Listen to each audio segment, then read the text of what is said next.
Why, hello. Welcome to the Captain's Cast. I am Captain Garrett.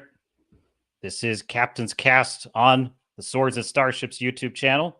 There's a little bit of camera lag. My apologies. We're trying some new things here. So welcome. Yeah, so we are talking about Star Trek Picard Season 3. It is a all Picard all the time extravaganza. The captain has declared it, and the captain's word on the ship is law. And so I'm happy to report that I have a special guest for you. We will be joined shortly by the Alchemy Lab, a wonderful YouTube channel, recently interviewed by the alchemist Matt on the Alchemy Lab, and we'll bring him in a second. And just before we do me a favor, hit that like button if you can, help boost the stream a little bit. Got some views on the Picard review, so we're picking up a little steam.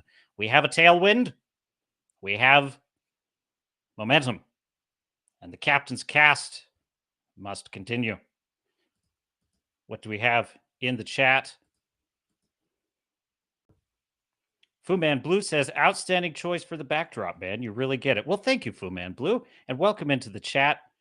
Yes, greetings and hail. I should be able to see your chat also in my chat window using a new... Okay. So, Star Trek Picard. There will be some spoilers, most definitely.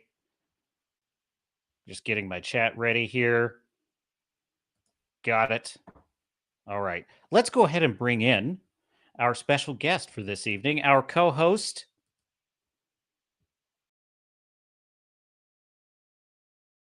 All right. I am special guest. Hello. We are live with the Alchemist, aka Matt from the Alchemy Lab. How are you, sir? I am good. I'm good, Garrett. How are you? I am doing good. I like Matt the Alchemist. It's a thing that I've not been called before, but I feel like it should be what I am called from now on. Yeah, Matt the Alchemist. It is a auspicious title, sir. And the captain is very auspicious. Has granted you a field commission as the Alchemist. Take your station. Indeed. I have my station. Thank you, Fu Man Blue, for the welcome. Yes, indeed. Fu Man Blue in the chat says, welcome aboard. All right, so we are here to discuss Star Trek Picard Season 3. I've blocked out all of our time for this, and, there may be other subjects later if you have to depart, sir, but for the time being, I just want to we're going to dedicate this stream to all things Trek, because we love Trek here, and this was a return to form for Trek. So I'll just kind of kick it off by saying, Star Trek Picard Season 1 and 2 was the Jake Skywalker treatment of Captain Picard. It was awful. Agreed, I had quite buried the corpse of Star Trek after all of that. But then comes along Mr. Terry Matalas. And how could I even describe what he's achieved with this season? He started by sort of turning things around just enough that I could accept the apology with cautious optimism, then turned things into a kind of love letter to Trek, and then the coup de grace, the pièce de résistance, came at the end, and the background to our stream is some hint at what we're referring to. So yeah, the spoiler alert is going up. Spoilers in effect. We're just going to get into it. So I don't really have a format exactly, Matt, but why don't we just start off by saying kind of our overall feelings about Season 3 and kind of what did you think kind of going into it, just overall thoughts? Right, okay. So, going into it, I would say that I don't know really. I don't know if I was, I suppose, cautiously optimistic, I guess, going into it, because I heard a lot of positive buzz about this season in particular from the likes of Robert Meyer Burnett, Dave Cullen, the Critical Drinker, and I think Nerdrotic was the one who pushed it over the edge for me to go, okay, I think I'll check this out. Because if you've got him, then then I think we're onto something here potentially. So I decided to give it a whirl, and we talked about it on the Alchemy Lab. We did. Great big long wonderful chat, mostly about Star Trek, which is fantastic. Which is the just chef's kiss. I love talking about Star Trek. And I think we had graded it up to episode 6, hadn't we? We had, yes. And But do check out on the link to the Alchemy Lab is in the description. So check it out. That video is live. We kind of did a deep dive. And I would say episode 6, I was definitely into it. I was very happy, and I kind of felt like if it just keeps at this level, I won't want anything more. But we had no idea what we were in for, did we, my friend? no, well, so at that point, up to episode 6, I think you were on a 9 out of 10, right? Yes, I was. I would say, yeah, I would say, if I recall, I think probably 8 or 9 out of 10 is probably what I would put it at that point. Yeah, and I was at a 7, I think. I think I was at about a 7 at episode 6. Do we dare reveal our scores currently? If you like. Well, it's okay. You've seen the whole season. Where do you land now? At about a 5, I land now. What? Oh no. Okay, this will be fun. Now, right. I will say, right? I will say that saying it's a 5 is still kind of a miracle, considering it was like at a 0 for season 1 and season 2. So it I would like agree. getting up to a 5 with that baggage is pretty impressive, I would say. And I think it could have gotten better. I think it could have elevated up, but I'm not unhappy with it, I'll say. It's like a 5 out of 10 for me is just like, okay, this is fine. And people can come in, and it's a thing that I would say, like, if people said, do you recommend it? I'd be like, I mean, yeah, give it a watch and see how you feel about it. I wouldn't be saying like, no, don't, avoid it completely. I'd say, yeah, give it a go and see where you're at. I probably should rate this like an 8. I would say I should probably give season 3 an 8, Okay. but I'm actually going to give it a 10. And I'm going to give it a 10 for one reason and one reason only, and that is the Enterprise D. The Enterprise D put it over the top. And let me just say, there's a couple of elements of the plot in the final episode that were dopey as hell. I kind of thought there were just a couple of things that didn't make any sense to me. And I found myself kind of scratching my head and being like, okay, well, so then what does that mean? And we'll get into that, mostly to do with the Borg plot. But, to actually, it wasn't just that the Enterprise D came back, because Kurtzman could have done that. Like, Kurtzman totally could have done that, and probably would have if he had gotten the idea that, oh, wow, the fans actually like the Enterprise D. We could just bring that back and they'll be happy, which is kind of I don't know about that. I don't think. Well, see, my proof of this is Strange New Worlds, because Strange New Worlds is a fluke. Because what happened was they brought on Captain Pike, played by Anson Mount, and they accidentally got a character that people really like, who had much of that Kirk energy. He was very much like the Kirk energy. He was kind of a positive character, but he was also very competent and in command. And so he was an anomaly in Star Trek Discovery, because he was actually like an actual Star Trek character. And so they jumped on that and they spinned off into Strange New Worlds. And Strange New Worlds is garbage because he's the only good thing in it. And honestly, his character is undermined by the fact that he's in that garbage show. So my point is, had like the Enterprise D come back in season 2, and that was like the highest rated episode, I could see Kurtzman being like, okay, yeah, spam Enterprise D. But the difference is, this is just to close my point here. The difference is he would have just shoehorned it in. It would have been all member berries. There would have been no emotional weight to it. The difference with this is that Terry Matalas and the team here, they laid the groundwork carefully, brick by brick, every single episode, building every piece that had to be in place for that episode, not just to land, but to land with meaning.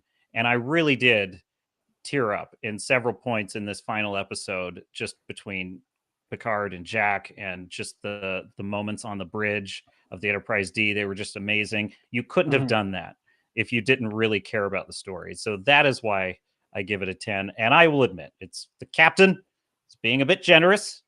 But once a decision is taken, captain stands by it. So I will. Okay, so I'll. There's a couple of things I want to kind of say at the outset here, really. So the first is kind of a qualifier, I think, because you've come in at a 10, I've come in at a 5, and I don't think we're gonna probably get into a debate. I don't really want to debate. I'm not really a debate person. An ancient internet scholar called No Bullshit once said that debates are gay, and I'm inclined to agree with him that debates are indeed gay. But what I will say with Kurtzman, and I think I feel this way. This is like Kurtzman, Kathleen Kennedy, J.J. Abrams. This sort of ilk of creator. There is a term in British football called describing a person, which is a shithouse, or being a shithouse, or engaging in shithousery. And what that is I like this. This is a good term. It's like intentional provocation and being kind of a douchebag and knowing you're being a douchebag because it riles people up. And I think that is Kurtzman to a T. He knows exactly what he's doing. He knows exactly like he's riling people up. And I think he sees that as a badge of honor. Like the thing about Strange New Worlds, I mean, at time of recording, I think the trailer for Strange New Worlds season 2 dropped recently. Haven't seen it. And they've turned Kirk into kind of a dumbass himbo. Oh, and God. I mean, in the last, I watched a clip of Strange New Worlds where they just did Balance of Terror again. They like copied Balance of Terror for some reason, and they had Kirk in that as captain of the Farragut, and they shoehorned him into the role of the racist, angry navigator who was on the bridge of the Enterprise in Balance of Terror. Like they seemed like they'd shoehorned him into that role. You're saying Kirk? They shoehorned Kirk into that role. Judging by this clip, yes. And he was like stupid, and he got the Farragut like half blown up because he did something. He like went around the comet and fell into a trap, and the Enterprise had to bail him out. Now, I get like the thing with Pike. I get that like I don't think they realized maybe how popular Pike was. And they kind of built the season around him. I have no doubt in my mind that if Kurtzman were in charge of this, it would have been, let's bring back the Enterprise D to blow it up. Like if he'd been in charge of season 3 as a whole, it would have been, let's bring back these characters to kill them. I hadn't thought of that. There are still shades of that in season 3. We're going to bring this character back just to kill him. But it's not with the main like 7, which I think there was an element of we don't dare touch these people, because if we do, we're gonna get roasted. That's interesting. I feel like I'm not quite as cynical about it. By the way, hello Iron Bear Milk. Welcome into the chat. Permission to come aboard granted. I recognize that name. Hello Iron Bear Milk.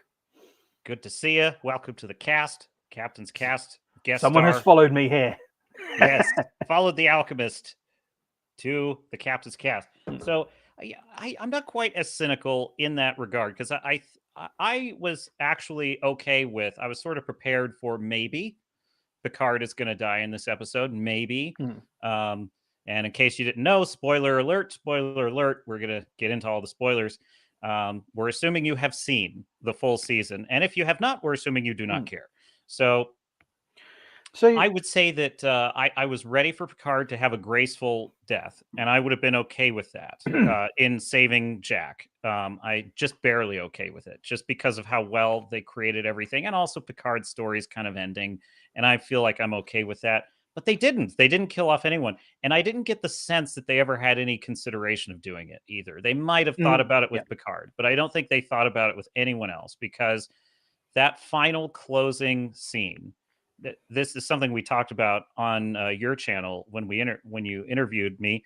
The thing about Star Trek the thing we've lost in storytelling is the ability for characters to be happy at the end.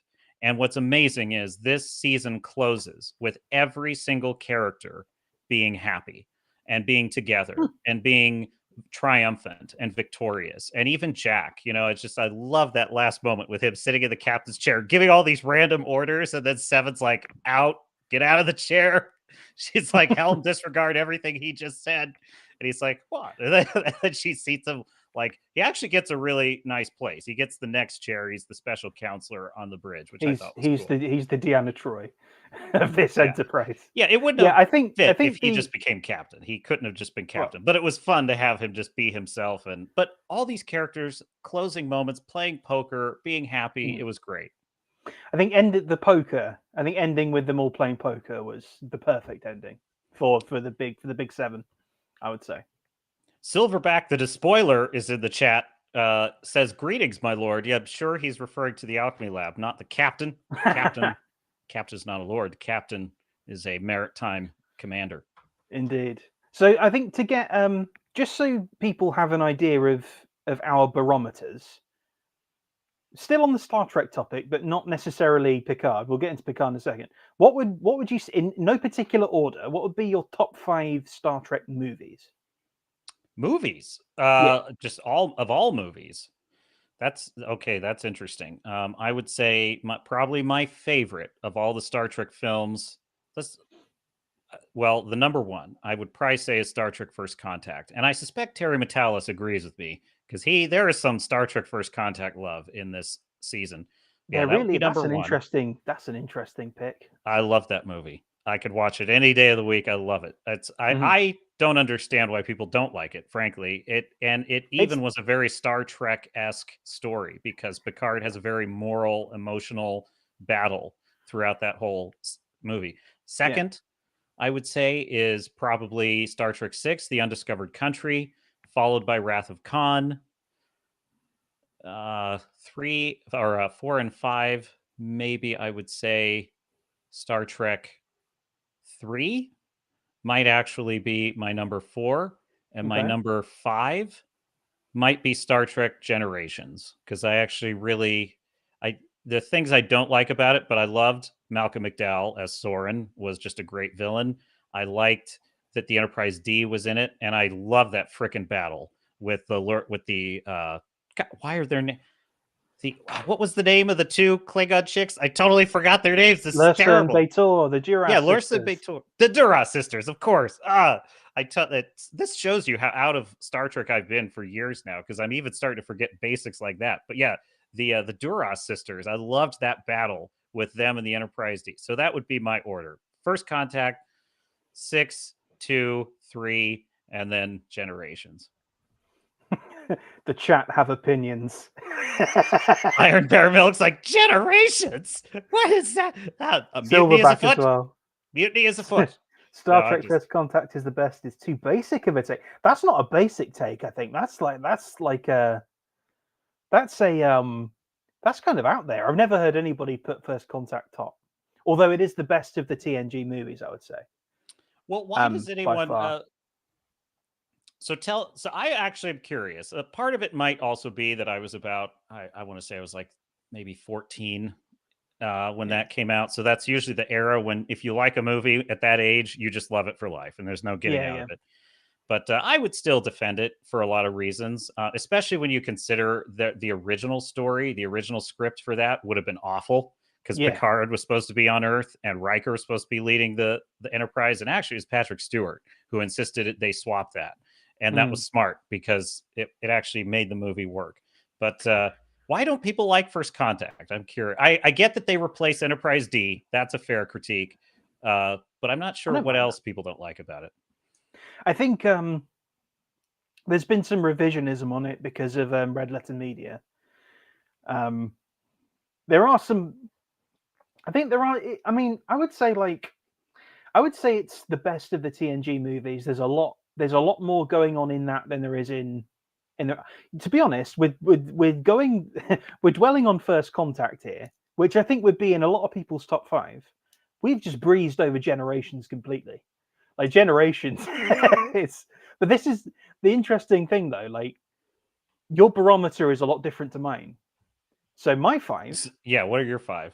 my five would be in chronological order rather than ranking. It would be the motion picture, Wrath of Khan, Voyage Home, Undiscovered Country, and then Beyond. So our now, barometer is completely different. yeah, I would say so. Generations and Beyond. Chat. I think we you can roast us both for those choices. We've Those both are in got the top interesting. five. Yeah, we've both got Look, a wild card in there. Yeah. is Generations a good film? I'm not arguing it's a good film because Iron Bear Milk's like Generations. No, what are you talking about? Look. Okay, everyone's entitled to one bad pick. Why do I like Generations? I just like it because of Picard and Soren. That's the part I like about it. There are a lot of dumb things in it. I hate the whole subplot with Data and the emotion ship. I really don't like the Nexus when Picard is in the Nexus. That was stupid as hell. Like it just didn't. You should have left that to the imagination. And Kirk dying, you know, I understand people not liking that either, and it wasn't. But I guess I liked villains, and I just liked Soren. He was a good villain, and I liked that Picard had this storyline about regrets, and I thought that was pretty interesting. But that being said, it was more that it was it was kind of like a Star Trek Next Gen episode, and Next Gen is my favorite of the Star Trek series. So if you're thinking why would you ever put Wrath of Khan below First Contact, it's fair. But I just like the Generation crew. Picard was my favorite character. And I felt First Contact was his most dramatic story they had ever told. It was the one story they had told with Picard. There's a few others like the Inner Light and so forth. But I felt that was his biggest nemesis. That was his biggest moment of almost losing himself in revenge. And I loved that storyline. And I even liked the sort of debate of where he's ignoring his crew. He's really willing to just sacrifice everything just so he can, win. And he has to come to terms with that. And I enjoy that. So, but yeah, Star Trek 6 over Wrath of Khan. I know that's probably controversial, but again, it's the villain because I loved Chang. I loved the whole plot about how I just think that battle at the end is one of my favorites. They kind of save peace in the galaxy, which I thought was cool. But yeah, Wrath of Khan is I'm never gonna look. It's just my opinion. Well, I think those two, like Wrath of Khan and Undiscovered Country, they're like it's tricky to pass out which of those is better and which of those is preferable to me. This is why I put it in no order, because it's a bit like asking me which I prefer, like TOS, DS9, or TNG. It's like I don't know one of them. At some point, I'll have a different answer tomorrow, I imagine. But you giving Picard a 10 is more. I think I'm on that wavelength more now because Generations and First Contact are both up in your movies, and there's a lot of Generations and a lot of First Contact in Picard season 3. A lot of the same kind of themes running around of like legacy and of, and of like trauma to a degree. But look, looking back on it, looking back on Generations, I probably would not have liked it as much, and because the whole plot, I actually always did feel like it was too much to have his brother and his wife just die in a fire, just so that they could have that scene where he's sad about it. And I always, that didn't make much sense to me. I'm like, who dies in a fire in the 24th century? That didn't seem so. But we've gotten to an era where now it is so common in all of these new shows to just use trauma. I kind of hate that word now. I sort of hate it. It's so overused. It's like, what's your trauma? It's the trauma. It's the PTSD. I think these terms are so overused now. It's like human beings have always had to deal with pain. That is the nature of our existence. We deal with pain. And but there's this well that they go to all the time now, which is, oh, who can we kill off? Who can we have? Like 7 of 9 in season 1 of Picard, they kill off Icheb just so that she can have a reason to get revenge. And I hated that. So yeah, the idea that they kill off his whole family in Generations, in retrospect, I actually hate a lot now that I think about it.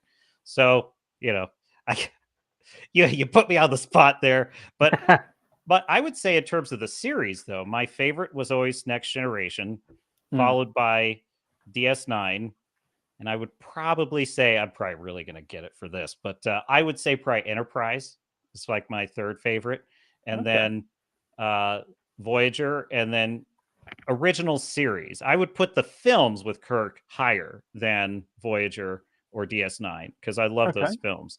But the actual original series, yeah, I'm not going to lie. I was kind of new to Star Trek with Next Generation, so I love it because of Kirk and I love the lore, but it's not like a show I watch just to like watch Hmm. it. So that's how I would rate those. But I would say these days, because of the damage that the first two seasons of Picard did, it kind of bumped Next Gen way down for me. And I kind of think Deep Hmm. Space Nine is sort of now my favorite because I can always watch a Deep Space Nine episode and just love it. So Yeah, I would agree that Picard very much sullied Picard for me. It very much it sullied Picard, Patrick Stewart, and TNG for me, really, in their entire, because that first season is such a, it spits in the face of TNG so obviously and in such a shithousing way that I'm like, okay, I see we what could you're do a doing. whole stream on the first two seasons of Picard, but We could. Let's talk about the good season instead. yeah, and let's get to a couple things in the chat here. Silverback, the spoiler says, agreed on the generations thing. Very questionable take. Yeah, I know you would say that, Silverback. Fu Man Blue, Generations was just a fever dream of Kirk's, LOL. Yeah, I hear there's the novel where Kirk survives. Spock like Yeah, revives him, I think, and I'm okay with that. I'm okay with that being true in my head canon. that's I rem- Shatner's book. That's the uh, one he wrote. Yes, at a very he's quite the prolific Star Trek writer. And then Iron Bear Milk says beyond? Question, question, question. So yeah. So take that, Matt. Oh Yeah, no, that's I've right. lost the At I've least lost the hey, sub. it, at least your captain did not put a J.J. Abrams universe movie in his top 5. Hey I man, at least deserve that much credit. it's an underrated movie. It is very underrated, I think. Silverback says, quote, the thing has to have a tailpipe, puts a damper on the final battle in 6 on rewatch. That's yeah. Oh, come on.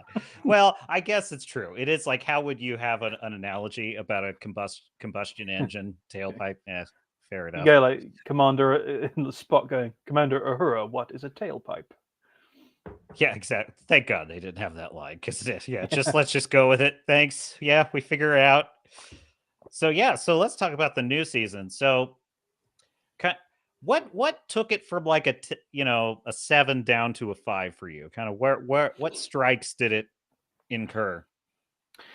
Um, I would say that.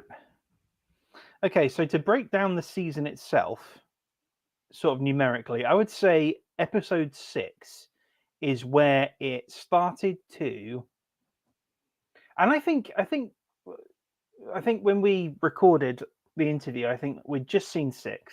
I think I liked 6 quite a bit, but there was stuff in 6 that kind of, as I ruminated on it, I started to like less.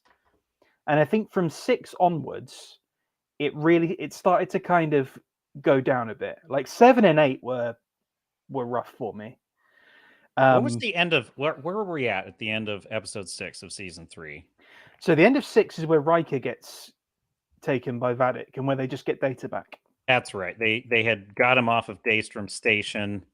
Okay, yeah. And then so 7 and 8 essentially is when they get off of, well, they revive Data Yeah. and Riker manages to escape with Deanna with Worf's help off of the Shrike.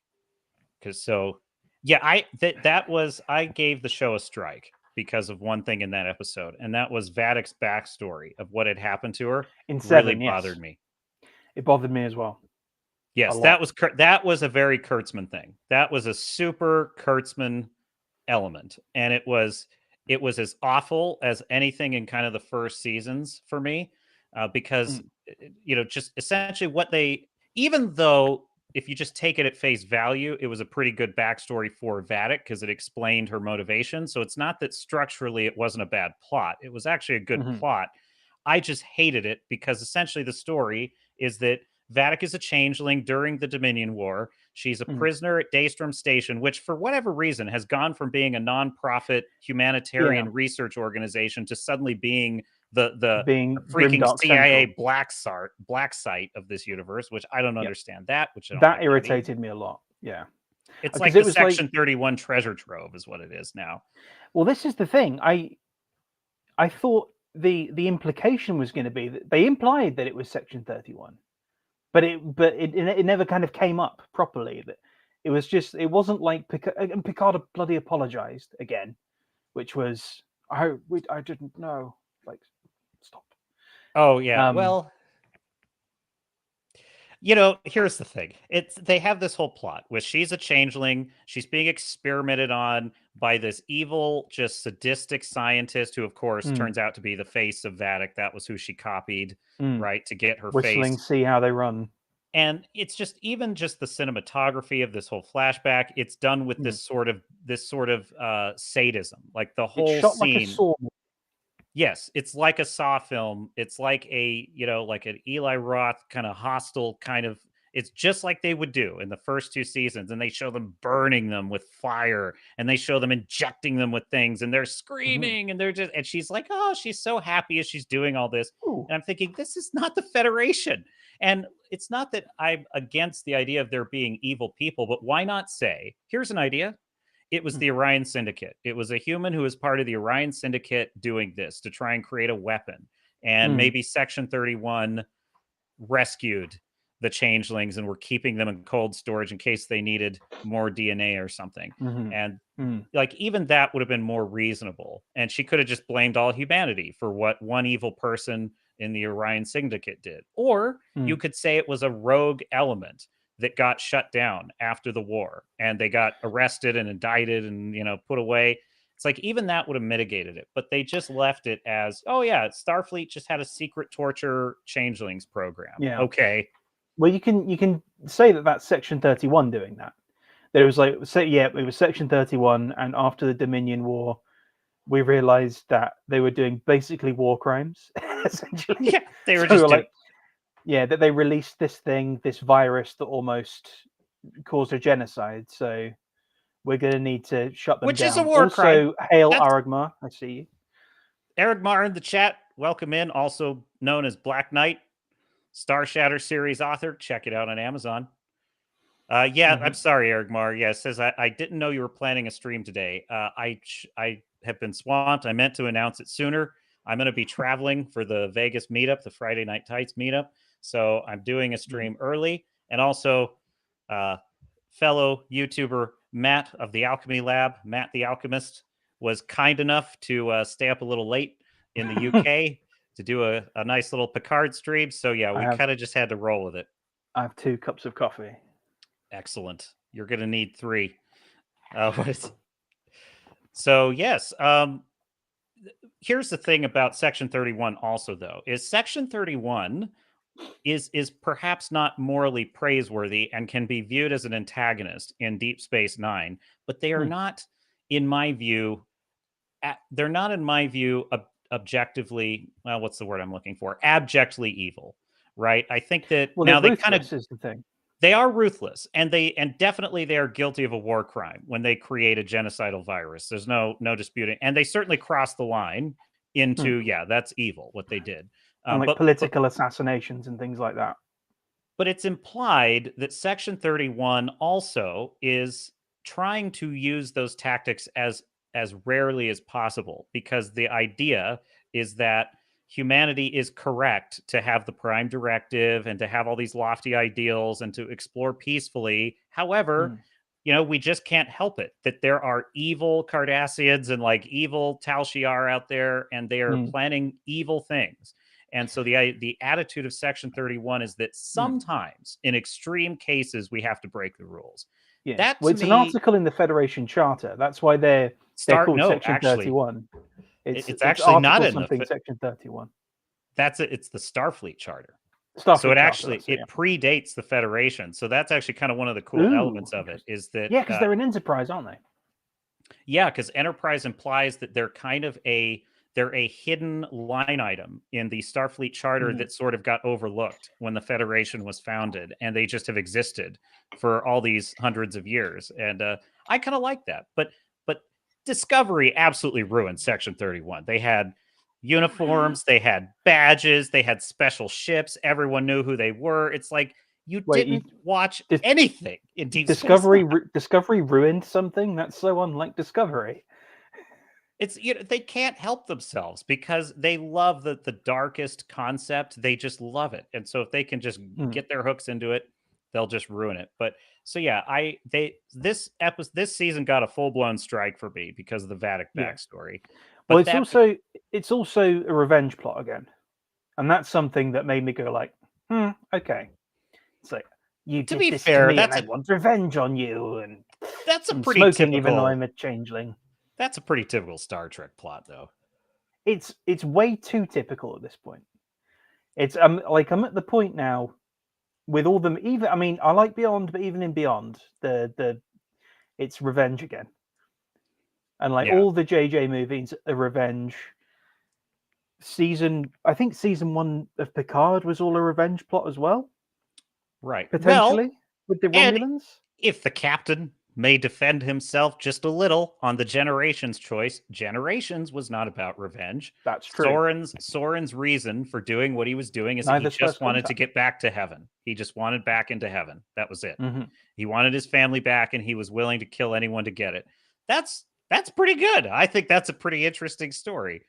But especially since he starts out as a civilized man who just the lure of getting back to heaven drives him to madness, which I thought was pretty cool. But I agree with you. Like, it's all revenge now. Now, I will just say, well, I guess we could get to the Borg plot later, but just let's stay on 7 and 8 for a minute. So there was that element. Also, something that was bugging me was this has become a trope, and I think it's not just in movies, it's also video games now, of like visions. Like the character that's having visions and the visions are pointing to something evil.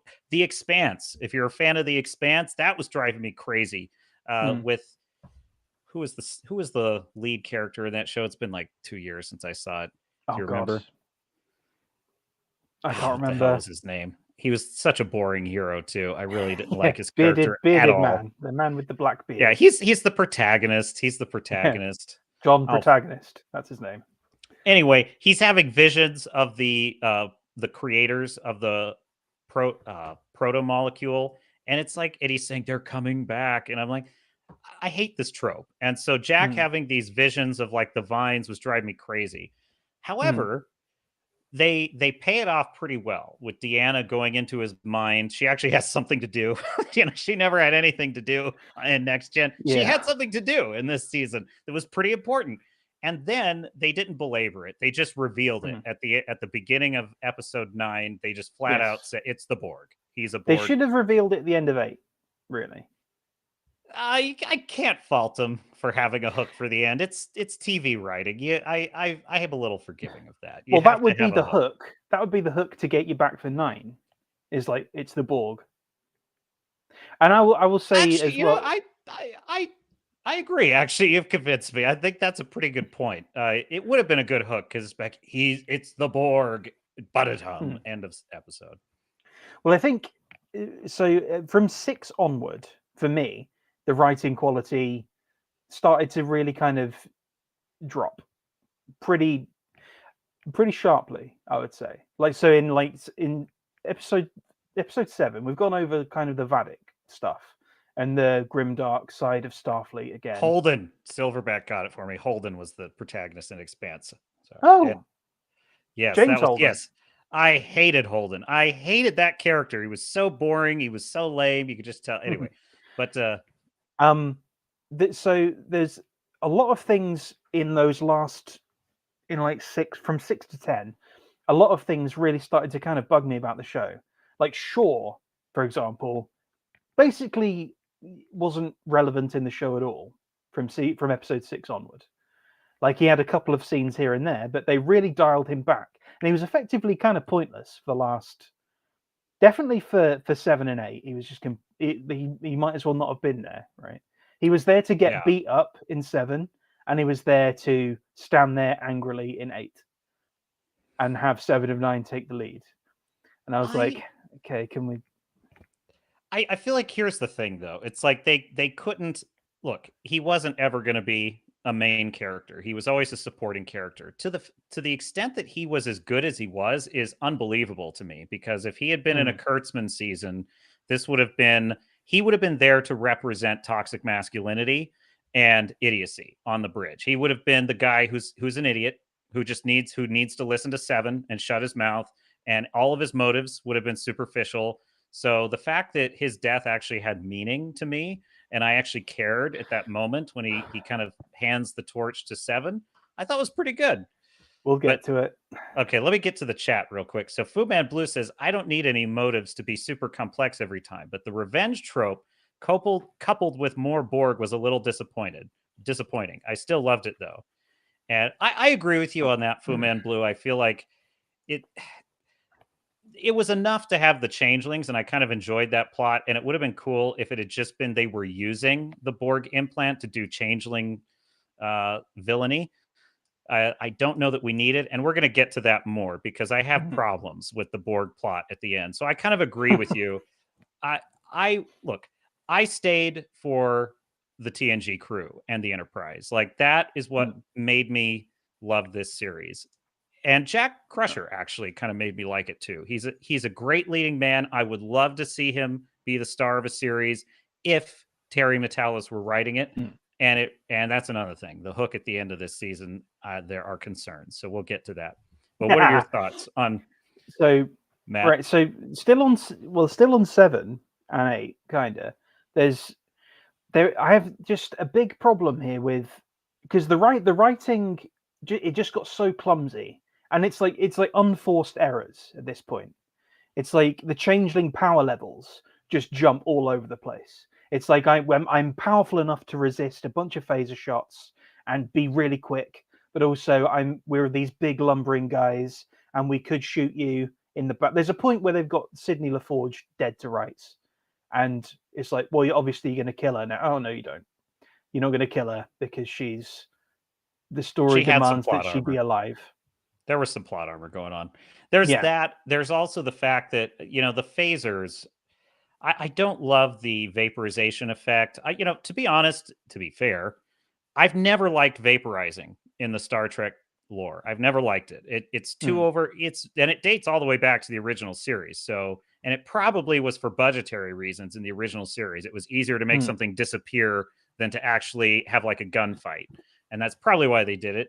But it bothers me because it's so OP. It's like it's so powerful. It's like, why not just use that every time? Why do they have these like bullets? They've turned the phasers into blasters, which is kind of boring to me.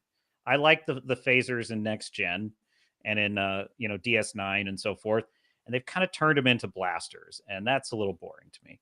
And machine guns, which is also weird. I don't like the machine gun phasers. Just have it be beams. Beams are fine. Fu Man Blue says he loves Holden in The Expanse. Did you see The Expanse, Matt the Alchemist? I've seen the first season and maybe like a season and a half of it. I think I haven't seen it all. I have a lot of thoughts about that show, Fu Man Blue. I have complex feelings about The Expanse. There are things about it I love, and things about it I really hated. And it just never moved me. It just never moved me in any meaningful way. It was fun to watch sometimes, but it never. But I will say, Holden. He says he likes that Holden was always scheming in his head. He was always on his heels, but never appeared to be outwardly. Beam weps may be too expensive. Oh yeah, talking about phasers. Oh, like budgetary. Yeah, beam weapons probably too expensive in the. Yeah, I totally agree. I think it was probably budgetary reasons. But just talking about Holden, I think my issue with Holden, I don't know what it is, honestly. It had something to do with his performance, something to do with his character. It was like on paper, he was heroic. On paper, he had all the qualities of a good leader, but something about listening to him whine in every scene to his crew about just different. And he always seemed to be indecisive all the time. He always seemed to be like, 1 minute he's totally going this direction, and then someone kind of whines at him about something, and he totally reverses himself and says, "No, we have to do this now." And I don't know. So I don't begrudge you liking Holden. I just, for whatever reason, I couldn't. But there were other characters in The Expanse I loved. Like, I loved the Martian pilot. He was cool. I liked him. I really liked I'm sorry, I forgot all the names of the characters. The Martian warrior girl was pretty cool that had like the power armor. She was kind of neat. She's played by, I think, a Maori actress, if I'm not mistaken. Oh yeah, I know. She was, when I stopped, she was really threatening to be a girl boss, and I was like, she was definitely on the line. Then it seemed like she died, and I was like, oh, that's interesting. And then I stopped watching the show for some reason. And then I can't remember why. And then there were other characters I really hated. I really liked the bad guy in season 5. I didn't like. You're telling me who I didn't like in The Expanse. I didn't like edgy soldier boy who hated the main character for no reason. Oh, that's right. He fucking annoyed me. I don't know what's going on with him. I liked him. He was like my favorite character, actually, especially that moment where, you know, the father whose daughter was being experimented on by this evil mad scientist, right? This father has recovered his daughter, and he has him, this mad scientist, he has him dead to rights, and he's going to kill him. And that guy talks him off the ledge, and he's like, "Listen, you're not that guy. You're not this guy. You don't want to do this." And he's like, "Okay." And he's like crying, and he puts down the gun, he hands it over to him, and he walks out. And then right then, you know, the guy who talked him off the ledge turns around and says, "But I am that guy." And he guns down the bad guy. And I'm like, oh, that was so cool. So yeah, I liked him. I'm going to pull up the cast so I can stop blabbering without knowing their names. I mean, I can't remember any of their names, which is, I really liked Thomas Jane. I liked him a lot. Yes, he was awesome. Cop. Yeah. Yes. Gone too soon. They shouldn't have killed him off because he was the most interesting character in that whole series.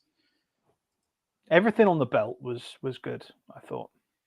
I don't know what it is. There's something about like the lore of that show it's so detailed at times and yet somehow kind of boring. I don't know how to explain it. It's like because there's this whole thing about there's Earth, the belt, and Mars, and sometimes that plot just got a little too superficial to me, and it kind of got fun when the terrorist comes in. What was his name? Marco Inaros. I think that was the terror. Yes, I liked him at first, but then the problem was he kept losing, and they kept him around for too long. And because he kept losing, he started to turn into a cartoon villain where he's like, you keep failing me. I'm like, oh no, you're ruining this guy. So, yeah. I mean, yeah. The Borg kind of have become that, a bit of a cartoon villain that always gets thwarted, which is, I think that's more Voyager's fault than anyone else. Amos was the guy I was talking about that says I am Amos. That guy. Yeah, yes, Amos was cool. Okay, so yeah, but you were saying about the Borg. Yeah, well, so this is Voyager's fault, really, but the Borg, and slightly TNG's fault, but the Borg just became this sort of, they stopped being scary, yes, as a villain, and they started just to become, oh, it's these guys again. How are we going to defeat them this week?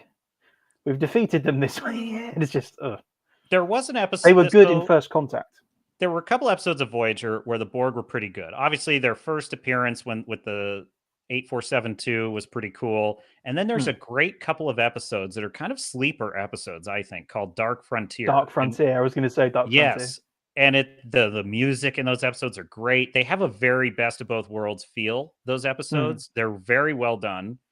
But then what happened is they did this couple of episodes called Unimatrix Zero, which I think did a lot of damage to the Borg because you have this insanely stupid plot in which Janeway, B'Elanna, and one other character, I think Tuvok, maybe, they go on the Borg cube and they deliberately get assimilated. But the doctor has given them an inoculation so they can't get fully they could keep their mind or whatever. And Oh, it's just so convenient. They just don't happen to rip out their eyes and put in the eye socket thing. They just no, they just leave their faces totally intact. And they're able to just very gracefully de-assimilate at the end of the episode. Oh, it's what a happy ending. It's like, yeah, stuff Don't like worry, they all that. got their hair back They immediately. all got their hair back. It's like, no, Barely you, an inconvenience. yeah, barely an inconvenience. So they did some things in Voyager that ruined the Borg. But this is what I will say. So let's just get right to my problems with the conclusion to this season. So we find the Borg cube. It is in the gas, the red spot on Jupiter. That's where it's hiding, which I have to admit Was was a it in pretty the cool spot? visual. Yeah, I was hoping it was in the spot, but I didn't know if it was actually in the spot. I'm Are pretty we sure going straight to episode 10 and skipping episode 9? Because episode 9 was a fucking shit show. Well, you know, I guess 9. we better. Okay, let's check out the chat This real is quick, and then we'll tackle 9. So I Yeah. will keep my powder dry here. So Fu Man Blue says, "Yeah, I knew it. Okay, caught that. Beam weapons too expensive. The swearing politician was always dumb. Oh, that must be a reference to The Expanse. Yes, the swear. Yeah. Yeah, he didn't want that guy to have to live with killing someone. Talking about Amos. Oh, that was good. That was a great scene. I loved Amos. He was an interesting character to me. But Eric Marsh says that moment was typical Boris moment. Fu Man Blue says Marco, yeah. Hugo killed the Borg, right? Hugh? I think you mean Hugh. I think that was the first one. I remember my friends and I were so crushed in after that one. Sort of. No, well, he definitely affected a bunch of Borg in Descent. That's right. And Law picked them up. It's complicated, right? Because in Star Trek Next Generation, so we'll just trace the histories of the Borg. We have Hugh, who gains individuality, and then he's returned to the collective. It sort of poisons them a little bit, and it creates a splinter group of Borg who are now disconnected, and Lore is running them. And then we get to Star Trek First Contact, and they basically just ignore all that. And the Borg, it turns out, they're back. And it was always unclear in that movie because there's a line where Crusher says, if we destroy the Enterprise, we destroy the Borg. So that, when I was watching it, made me think the Borg were over after that movie. Because of the Queen, yeah. Right. The Queen is dead. The Borg are done. They're gone. There's no more Borg in the galaxy, is what I thought. Then Voyager totally turned it out that, like, yeah, though there's all kinds of Borg. There's millions and millions of planets and whatever. And now we have this episode that kind of implies the Borg are once again gone for good. And it's very confusing. Yeah, it's odd. Yeah. That it's implied that the Borg Queen on that cube is like the last one. Yeah, and she's so we'll all crippled and like weird. But episode 9. Now, episode 9, when I was talking about unforced errors, and this one, I've genuinely lost respect for some people for loving 9, because episode 9 is when the errors in that are just appalling to me. So let's just set the table real quick. So just remind me real quickly, kind of what's the beginning and end of episode 9. So this is the Enterprise D episode. This is where the D comes back at the end. Okay, so we close with the Enterprise D, which is lovely. And I'll just say that's fine. I have no problem with the Enterprise D coming back. So this is basically the episode where, yeah, the mind virus takes over all the young people is basically what we're talking about. So because that's essentially what it begins with, right? Yeah. Now the Borg's plan, I am fine with that. I think that's a really interesting idea. And like using the changelings to like plant this thing in the transporters. So it's basically assimilating half the fleet before we even know what's going on. Yeah, so I watched it a second time to kind of catch the sort of technical thing. So what happened was, it turns out that Captain Picard's Irumodic syndrome was not actually Irumodic syndrome. It was a misdiagnosis of an organic Borg implant that he got in Best of Both Worlds. It was just killing his brain. So when his body died, because now he's in robot form, it's a conversation for another day, but his body was then housed at Daystrom Institute. The Changeling's entire plot was to steal his body so they could get the DNA that allowed that implant to be possible. And I'm just letting the chat and the viewers know kind of what we're talking about. Then the Changelings went around, they've infiltrated Starfleet. They went around Starfleet reprogramming, influencing all the ships to be able to sort of connect, network, and they've been downloading pieces of Picard's DNA into the transporter buffers, because the transporters, this is how nerdy I am. I really like, okay, I'm taking notes. Okay. Yeah. So the transporter buffers retain some basic code that's common to all DNA in humans, right? To save time when you're bringing them back out of the transporter. And so they hid some of that Borg code in that transporter pattern. So what was happening was everyone using the transporters in Starfleet was getting that code implanted into their DNA. The only people this could affect were people who were still technically in physical development. So up until age 25. So literally, if you're older than 25, the DNA won't take. But if you're younger, it will take. And so everyone 25 and younger in the fleet, this is a very complicated plot, but it is impressive that they were able to at least weave all these threads together. And the exposition dialogue where they explain all this is a bit leaden, but it gets it across. Bit, yeah. And so just to kind of close the loop on this, the idea is that now Jack also has inherited Picard's original implant, and he's kind of like a transmitter. And if he can connect to the hive mind, he can transmit that signal to all these young people that have got the DNA that's compatible. So it's assimilation through organic means only is the idea. Yeah. Now that is silly, but I was going to give them that. I was like, okay. So he's passed down. So somehow he's genetically gotten this implant or whatever from Picard. Okay, fine. I'll give you that. That's whatever, right? What I had a real problem with is that the first half of that episode was just stupid. It was like it was just so Troy. It relied on Troy forgetting how to be a counselor and freaking out and running and panicking. It relied on then everybody kind of acting a bit out of character, in the sense that we've been basically flaunting Starfleet regulations this entire season, and now according to Starfleet regulations, we have to chain up Jack, even though there's this massive threat about to happen, and he's somehow the key to it, and we're going to take him to Vulcan, where he won't be vulnerable at all, in a Vulcan monastery, I imagine. But then we've got to break the news to him. We're going to have Picard do that on his own, not with Beverly.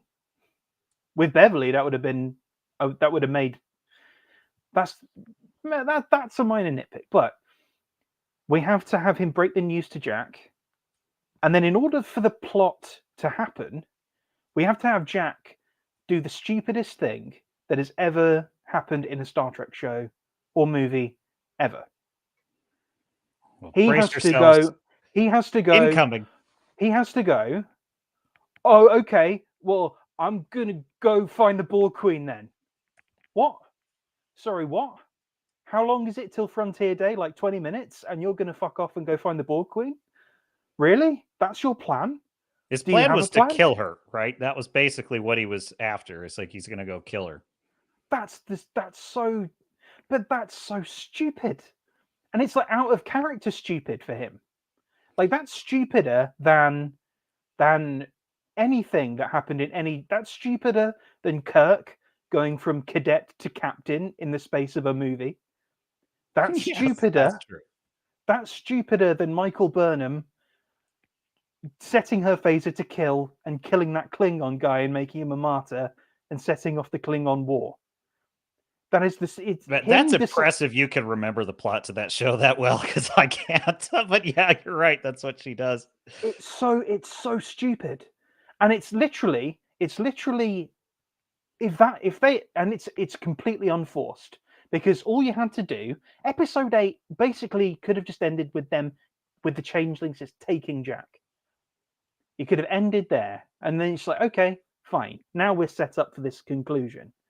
But instead, and that would have been stupid anyway, because 7 and 8 involve another really stupid idea of let's have them board our ship so we can get information on them. Well, let's have them board our ship with an army of changelings, and then they're going to slaughter the crew. Wait, which episode is this? That's Where the 7 and 8. right. Where and in 8, like they're just like gunning down the crew, and they kill Devine on the bridge. That That yeah, when actually, Vatic has the whole crew hostage. Yeah, yeah, that with the benefit of hindsight, that actually, because she is the only one on the bridge crew aside from Shaw and 7 of 9 that's over 25. So they're like, we'll kill her oh, because they'll that be makes used sense. later. And I was like, ooh, She I was also realized that kind of a later. cool character too, which I was a little disappointed they chose her because she was kind of a cool character. Hmm. But and I mean, nothing I'm going to write home about, but I just saying of the supporting characters, she was the least not interesting. But just so let Yeah. me kind of address some of your points here because I don't totally disagree. I actually think you make a lot of good points. Jack getting on the shuttle and just taking off. I'm going to go kill the Borg Queen solo Mm. style is a bit silly.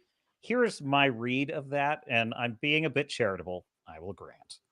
But I think what I read that as is he's already been under the influence of the Borg for his whole life, and he's been kind of fighting it because Picard has that line where he tells Beverly in episode 10, look, or 9, I think, it's a credit to you that he held out this long. Because in a sense, he's already assimilated. That's kind of the point, is that he spent his whole life Sort as of. essentially an assimilated Borg drone, and he's been resisting it because of his ethics. And so my thought was in that moment, when he comes face to face with who he really is, he can't really resist it. What's the it's a bit like indoctrination in Mass Effect, where you think Yeah. that you're doing the right thing, but it's really just the Reapers are talking in your head and convincing you that yeah, this is what would save humanity. Do this thing. And I kind of read it as, and it would not be putting it past this show to rip off Mass Effect, by the way, because they have No, many because times. they already have. Yeah. The use of the term synthetic for androids is a ripoff of Mass Effect. Thank you very Mm. much.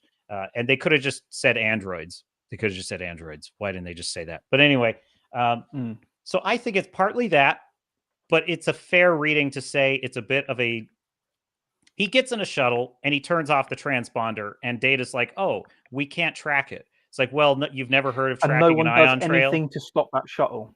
No one does anything to stop it. And you can't track the ion trail. That's always what they said in all the series. You're tracking the ion trail. Come on. So yeah, that was a bit silly. And then he gets there and he gets onto the ship with the Borg Queen. And his plan is that he's just gonna walk right up to her and shoot her. It's like, how's that gonna work? First of all, the only reason you're getting to walk up to her is because she's gonna let you. Now, if I were to grant Mm. Jack a little bit of intelligence here, what I would say he was thinking was that the Borg Queen wants him, right? And he knows that. So he's kind of giving himself to her as bait. And his idea is he's going to just get close to her because she'll want him to, and then Mm. he'll shoot her. She lets him, knowing that this is his plan, because she knows he can't because he's assimilated. That's the whole Mm. point. He thinks this is his idea, but it's actually not. It's actually her talking in his head and making him think that that's what he wants to do. Now, that's my reading of it. And that's why I kind of let them off the hook. But the chat has Yeah. identified something else that I There's actually something do I'd think spotted that. Yeah. that Which is is really stupid. very And valid as well.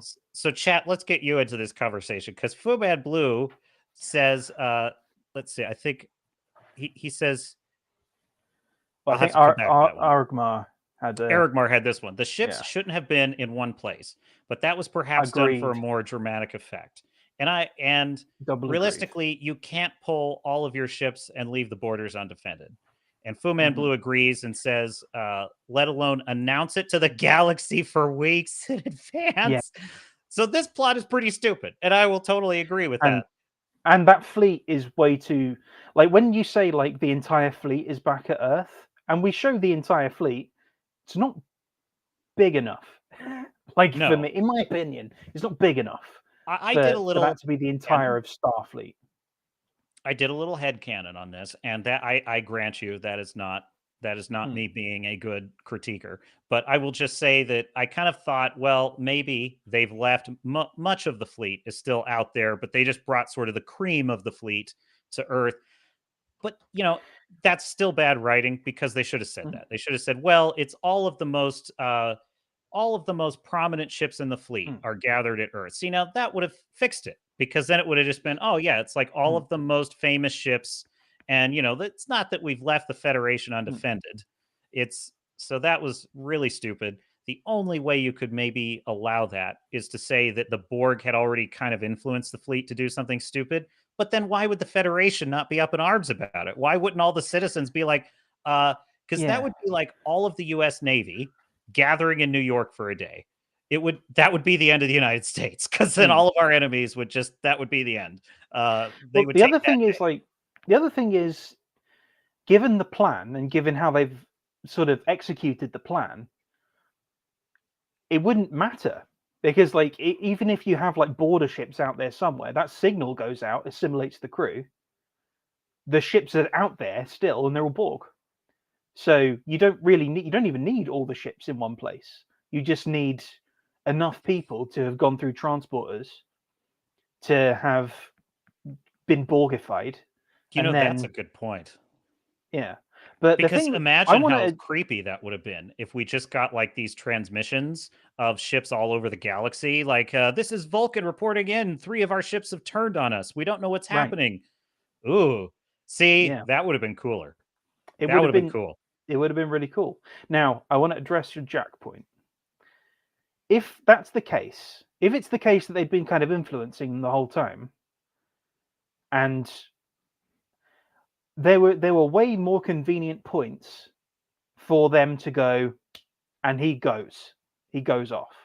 Like when it's just him and Beverly on the Helios, they could easily have just gone, okay, and he goes, all right, here we go, and he sets course with the ship off to Jupiter, and now he's there and he's with the Borg, and they just wait for Frontier Day. They don't need to do any stupid stuff with a portal thing to draw attention to themselves. They just go, okay, there we go, we're there. He's here now, and we just got to wait for Frontier Day. Here's Frontier Day. Flip the switch. Well, so this is my reading of it, is that he was resisting that impulse for years, and so the Borg essentially had to send the changelings to go get him, is kind of what I look at it as. Well, and well, that's the point of Vadic. That's Vadic's sort of function in the story, is to get Jack. But the other thing that was irritating, and again, this is straight up going by the character as presented in this season, because we don't know where he's going. He knows where he's going, but we don't. It's not a problem until episode 10, when they hope that the Enterprise D will have made everyone forget about this. He goes to the Sol system. He goes to Jupiter. Most of the fleet are around Earth, and he doesn't go, well, that's interesting. I'm being drawn into the Sol system where this thing is happening. I should probably tell someone at this point. Like, I imagine, like, if he goes in and he sees a Borg cube, I think they'll probably jam him immediately. But it's not enough to just go, okay, I'll bite the bullet. This is Jack Crusher. I'm that guy you'll have been looking for. I'm next to Jupiter, and there's something in Jupiter. I don't know what it is. Maybe come over and see what's going on. Yeah, I think you're either okay with the idea that he's kind of under their influence and they kind of drew him there once the last barrier fell, which I sort of feel like the door being closed in his mind represented his resistance. And as soon as Deanna helped him open the door, his resistance was sort of gone. And he kind of gets tricked by the Borg into going right into the trap, just right into the hive. And that mostly worked for me only because they had spent every single episode reinforcing the underpinnings of that plot. I mean, really, the very first episode refers to the fact they're doing this Frontier Day thing. And by the way, that seems silly to me in the first episode. I was like, they don't mean all the ships. They don't mean that, right? I misheard that. Right. That was kind of my reaction. I was like, I misheard that, because they don't mean all the ships are on parade at Earth. That's absurd. So that kind of bugs me. But Eric Mars says, or Fu Man Blue says, it looked amazing, all linked up in Borg-like. Yeah, it does. You just don't have to say that every ship in the fleet is at Earth. Just don't say that. That's all I'm saying. And then Eric Mars says, imagine what the Romulans would do with free reign of all Federation borders. Oh yeah. Well, they're kind of Well, at broken this up point, at this point. they're Romulus has been destroyed, so they're kind of in a bit of a tough spot. Fu Man Blue says, "Yeah, imagine if 5,000 cloak ships opened fire on the fleet as soon as they started shooting the station. Epic." It would have been a fun little like a little rug pull to have them do that.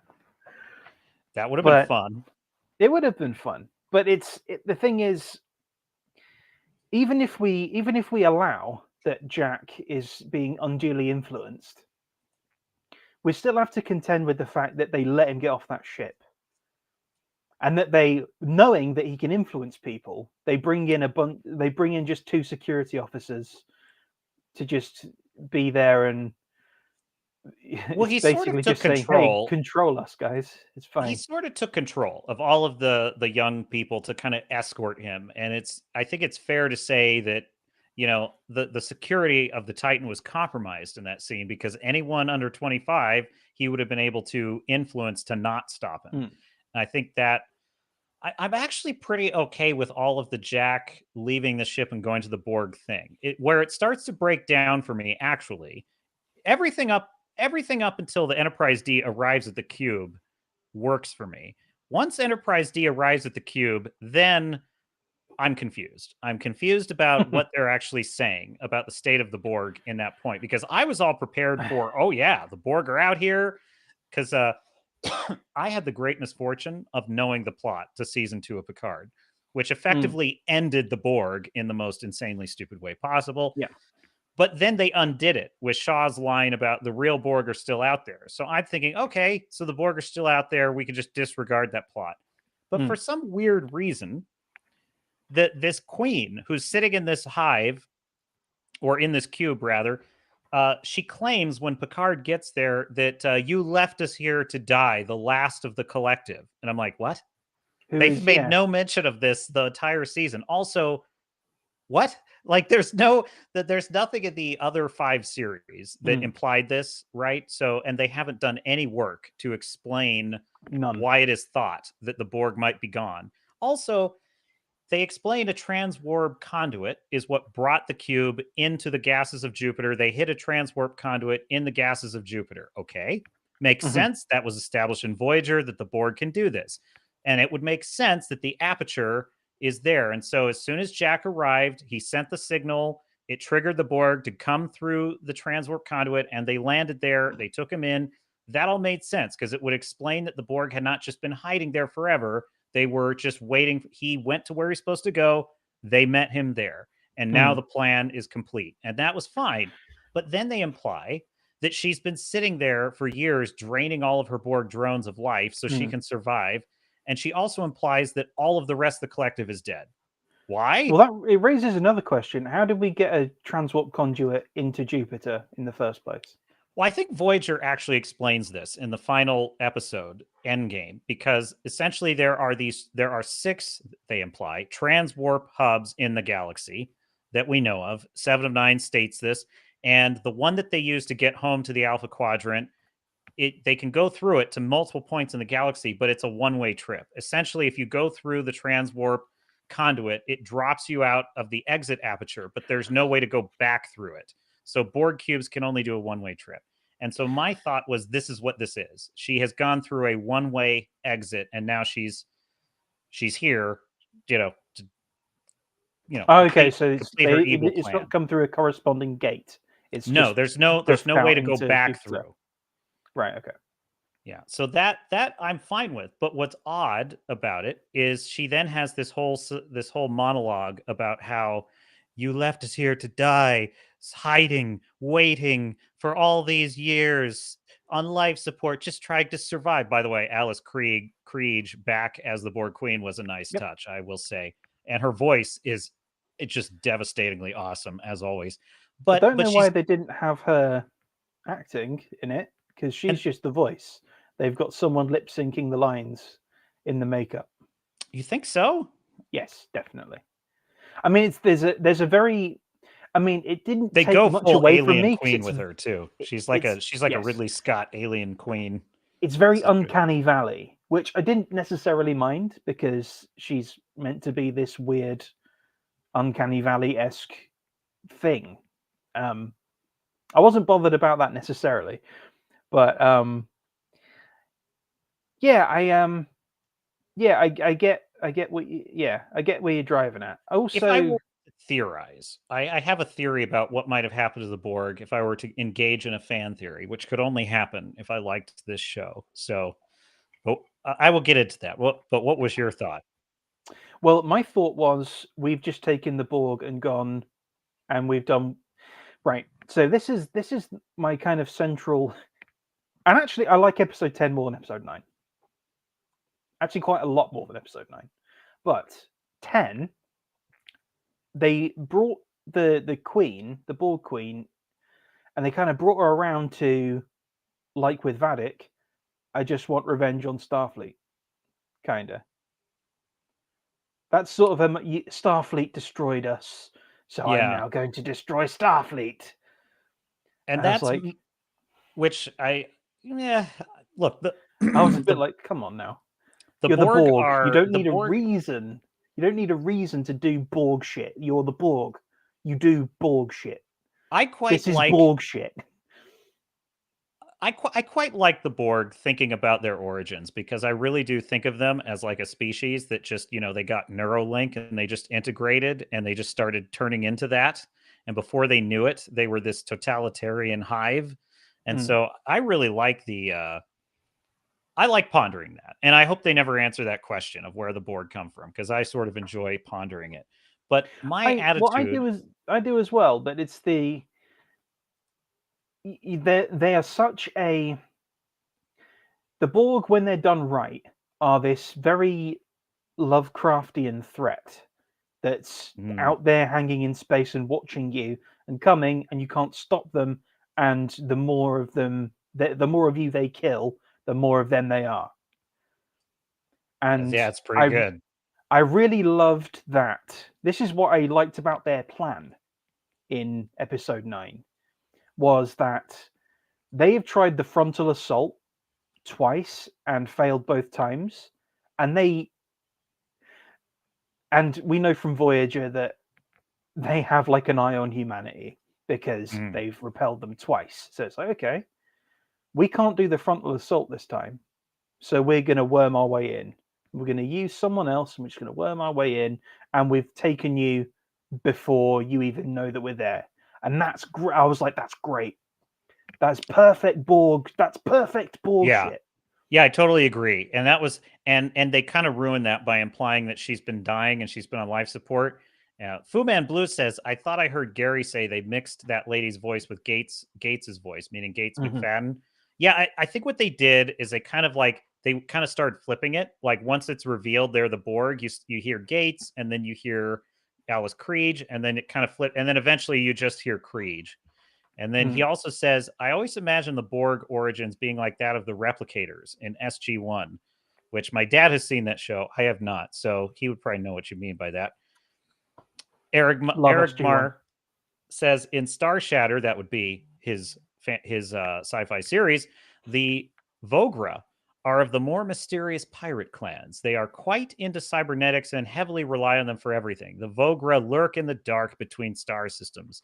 Yeah, and to your point, Matt, I think that is when the Borg were at their best. They are bizarre. They're alien. They don't make sense to us. Their motives defy our own motives. And that was pretty good. And I think that it was half-baked. It was half-baked, this implication that this is the last of the Borg. Why? I'm like, why? I don't understand why they would do that. I don't know why it's the last of the Borg. Just say that it's one more attack that the Borg have launched. But if I were to theorize, and you actually mentioned that line about how she said Starfleet has left us like this, or Starfleet has annihilated us, maybe what happened is, this is totally just me nerding out here, Janeway gets back from the Delta Quadrant at the end of Endgame, and she's brought with her 30 years in the future tech, which actually is this time frame that Admiral Janeway would have come back from, actually. So Admiral Janeway has gifted her transphasic torpedoes, the super armor that can repel Borg assaults. And so my theory is maybe the Federation sent out a bunch of signals across the galaxy and that probably would defy the Prime Directive, so maybe not that. But they essentially mounted an attack, a counterattack on the Borg, and defeated them with this future technology. And this is what the remains of the Borg are. But if that were the case, they should have stated it. That doesn't let the show off the hook for the writing. But that's kind of my sort of fan theory, if I were to engage in one. Well, it's another just unforced error.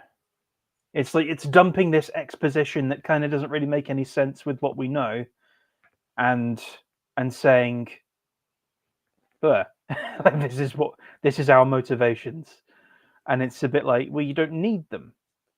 You don't need your motivations are assimilate. That's it.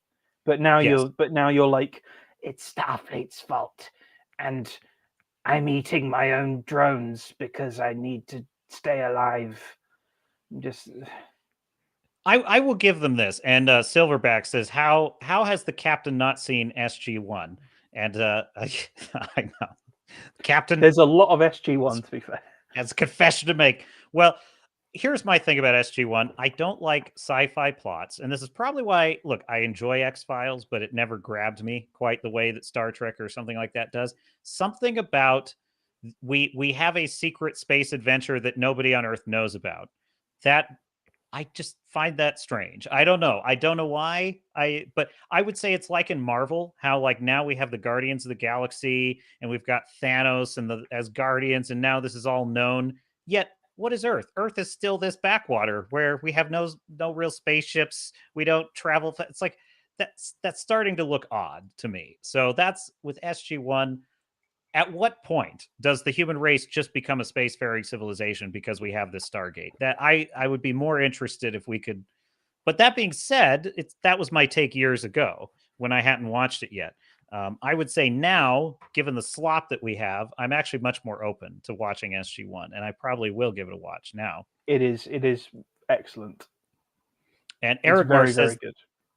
The Vogra, similar to the Borg, are shrouded in mystery and are shadowy, even until the last book of the series. We'll definitely check it out. Fu Man Blue says, keeping the secret becomes part of some of interesting plot lines. 1960, or was it 69? Eric Mar says, Borg had to remain that overpowering villain. Yeah, it's the problem with the Borg are they're kind of an all or nothing, right? And you either have them go full blast or you don't. And I just think I will grant Metalis this. In the first 2 seasons of Picard, the plot lines were so stupid. They were so dopey. They had the first season, it was this idea that the ancient machines from beyond the galaxy are going to come back and annihilate all organic life. Where did they get that plot from? Mass Effect. And then you had, but even the execution of it is completely stupid. But in the second season, it's like they basically have this idea that the Borg, they just want love. And so they decide to abandon their quest for domination because now they have discovered friendship with the psychopathic doctor who's now become somehow the Borg queen. And this is they have a friend now, so they're happy. It's like you have one friend. So yeah, I will grant Metalis this. The plot was cohesive, if not perfect. If there were parts of it that were silly, at least it was a game attempt. And I will give it wasn't incoherent. I'll give it that. It wasn't incoherent. No. But it's just when I think I said before, like if you get characters right, you can get everything right. And that episode 9, getting him to that place, it just relied on too many people. It relied on breaking too many people's character in order to get him off the Titan and to the Borg cube. And I was like, I can't go with you there. But in episode 10, it was like fun. It was a fun episode. There was a lot of flashing lights and a lot of fun. It turned into Star Wars for no reason whatsoever. They ripped off the trench run. No, they ripped off the exhaust port run from Return of the Jedi, but with the Enterprise D, which was fun, but also like we're doing Star Wars in Star Trek again. And we had the Titan doing drive-bys on the entire fleet.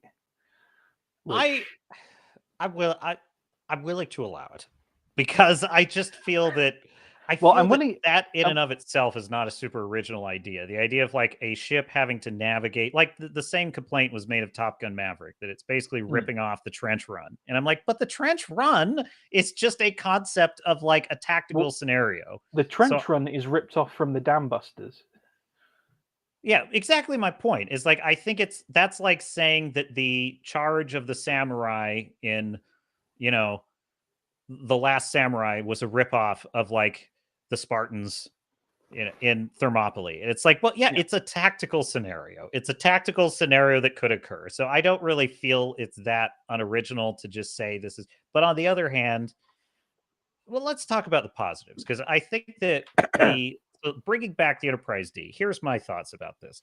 If you had brought it back in like episode 5, or if you had brought it back in like episode 4, it would have been member berries. It would have been nostalgia bait, and it would have almost been preposterous because it would have just been like, oh, come on. Now these are all these old, how are they getting back on the ship? But they had created this whole plot where you had to have a ship that didn't have any young people on it, which was nice. It had to have the analog older technology that wouldn't be networked to the hive mind, and it had to be something we wouldn't even know about until it was revealed. And so the fact that it's in the museum and Jordy's been lovingly restoring it kind of weaves all that together.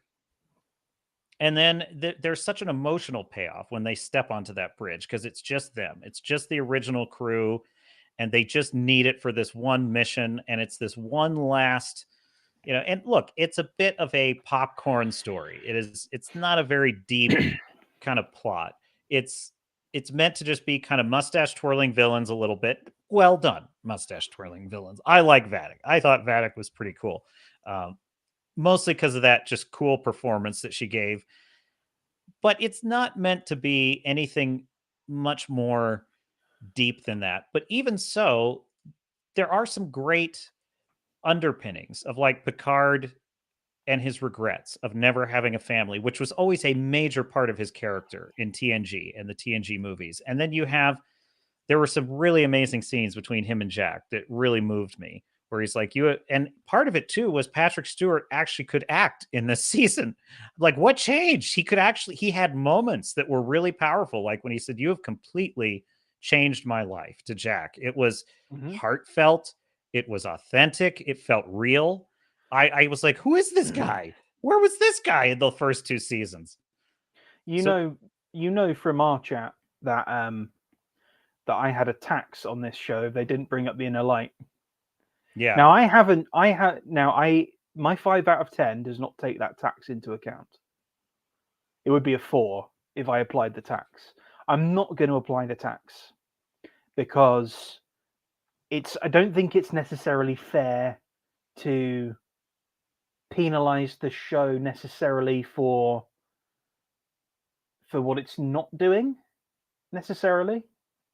Like for what it is doing, that's fair game. But for what it's not doing, I wasn't willing to kind of penalize it any more than I am giving it 5 out of 10. Yeah, but and you're talking about how essentially, deep Star Trek Next Gen lore here.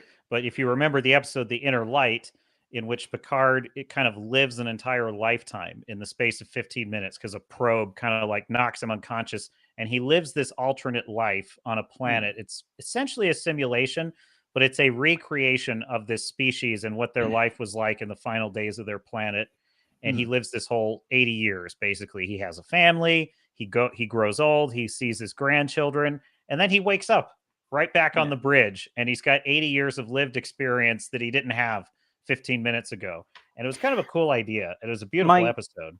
My just slight correction to that would be, it's not. I wouldn't say it's a deep cut. Like that's an iconic episode of TNG, and it's one that won. It's like an award-winning iconic Emmy. episode. I'm it pretty won sure. An Emmy. Yeah, and I would say that it's not necessarily clear. I would say from what they present in the Inner Light, it's not that it's a simulation necessarily. It's that he was living someone's life on that planet. Like, because he played the flute and they had the flute in the thing. And they left it, in the case and they left for it him in to the find. case for him to find. and the flute appears as a member berry in episode 1. He just like picks up the flute and then just puts it down again. I was like, okay, but it's the events of that actually have massive bearing on this. Should have had massive bearing on this season, because it's a massive, like, the core idea of this season really is family. It's a core idea in almost all of the characters, aside from Worf. It's really a core idea in all of the characters, and perhaps And Data. and that also No, is Data as why, well, because Law's in it, and and it's because of about his family friendship with there, Geordi, I would and say. because yeah, And so yes, I in fact that's one of the big reasons I give this season a 10, is because they found the right center for this story. The wrong center would have been, well, anything else, I think, because that, number one, this is the end of Picard's story, is kind of what I'm getting, is that this is meant to be the end of the series and the end of Picard, and that is a fitting story. You know, the one loose end in Picard's life, and even the Inner Light kind of contributes to this, I would say, is that he lived this Inner Light life, and he had this family, but in his memory he never actually had that family, because it was someone else's life, it was someone else's planet, someone else's time.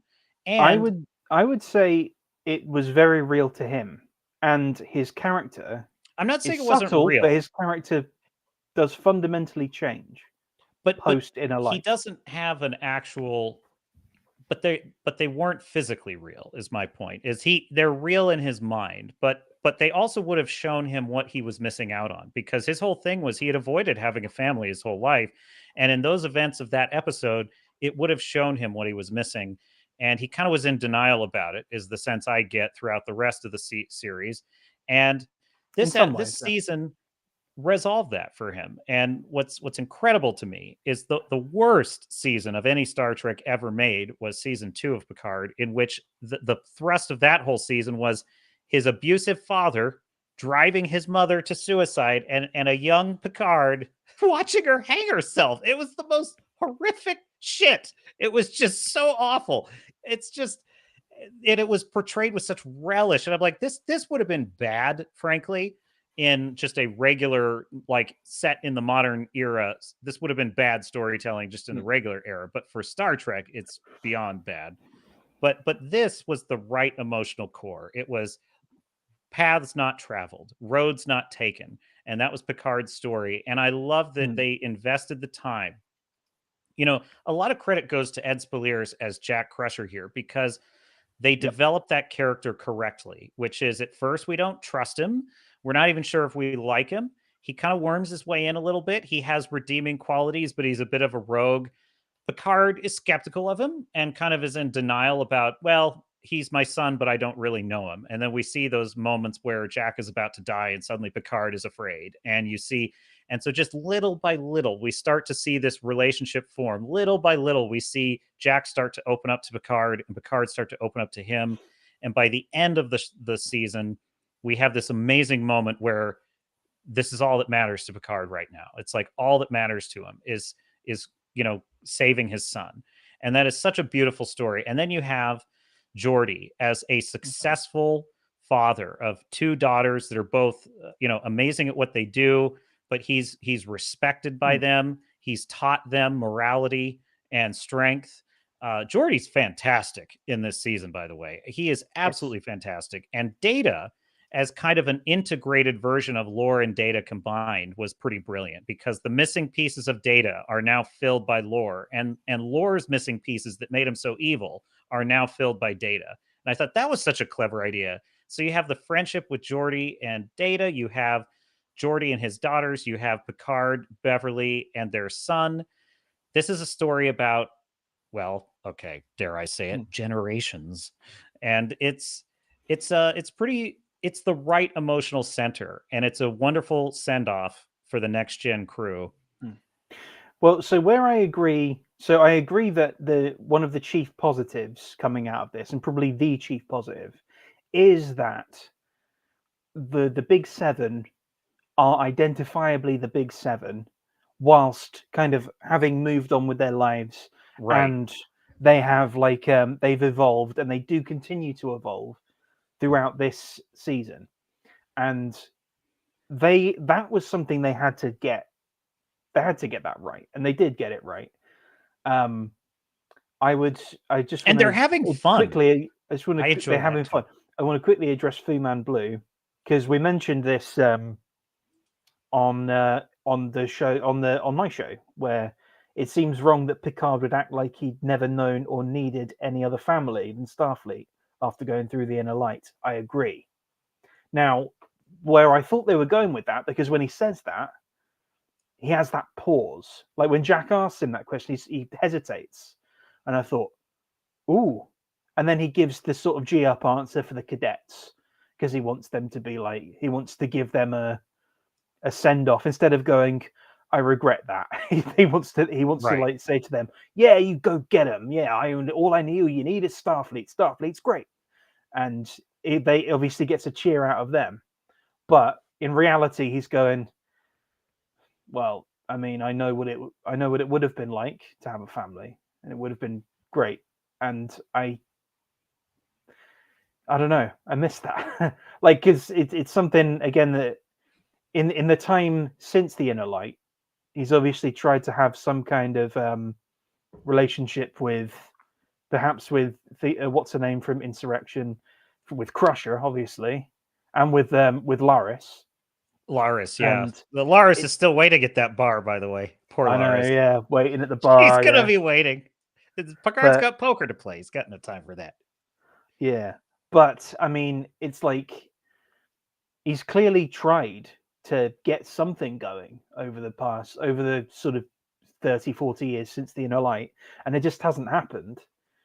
And if they just addressed that, I feel like they both remember that conversation in episode 4.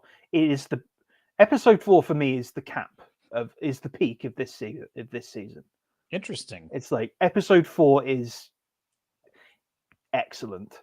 But if they had, like, if in 5 they'd addressed that, I'd have been like, okay. Or actually, a good place to address it would have been 10, when he's in the Borg green and black laser space, where he's like assimilated himself and Jack's assimilated himself, Yeah, I mean, and I you take the point, and to your point, Fu Man Blue. Also, it's like he should have gone through years of longing for all he'd lost.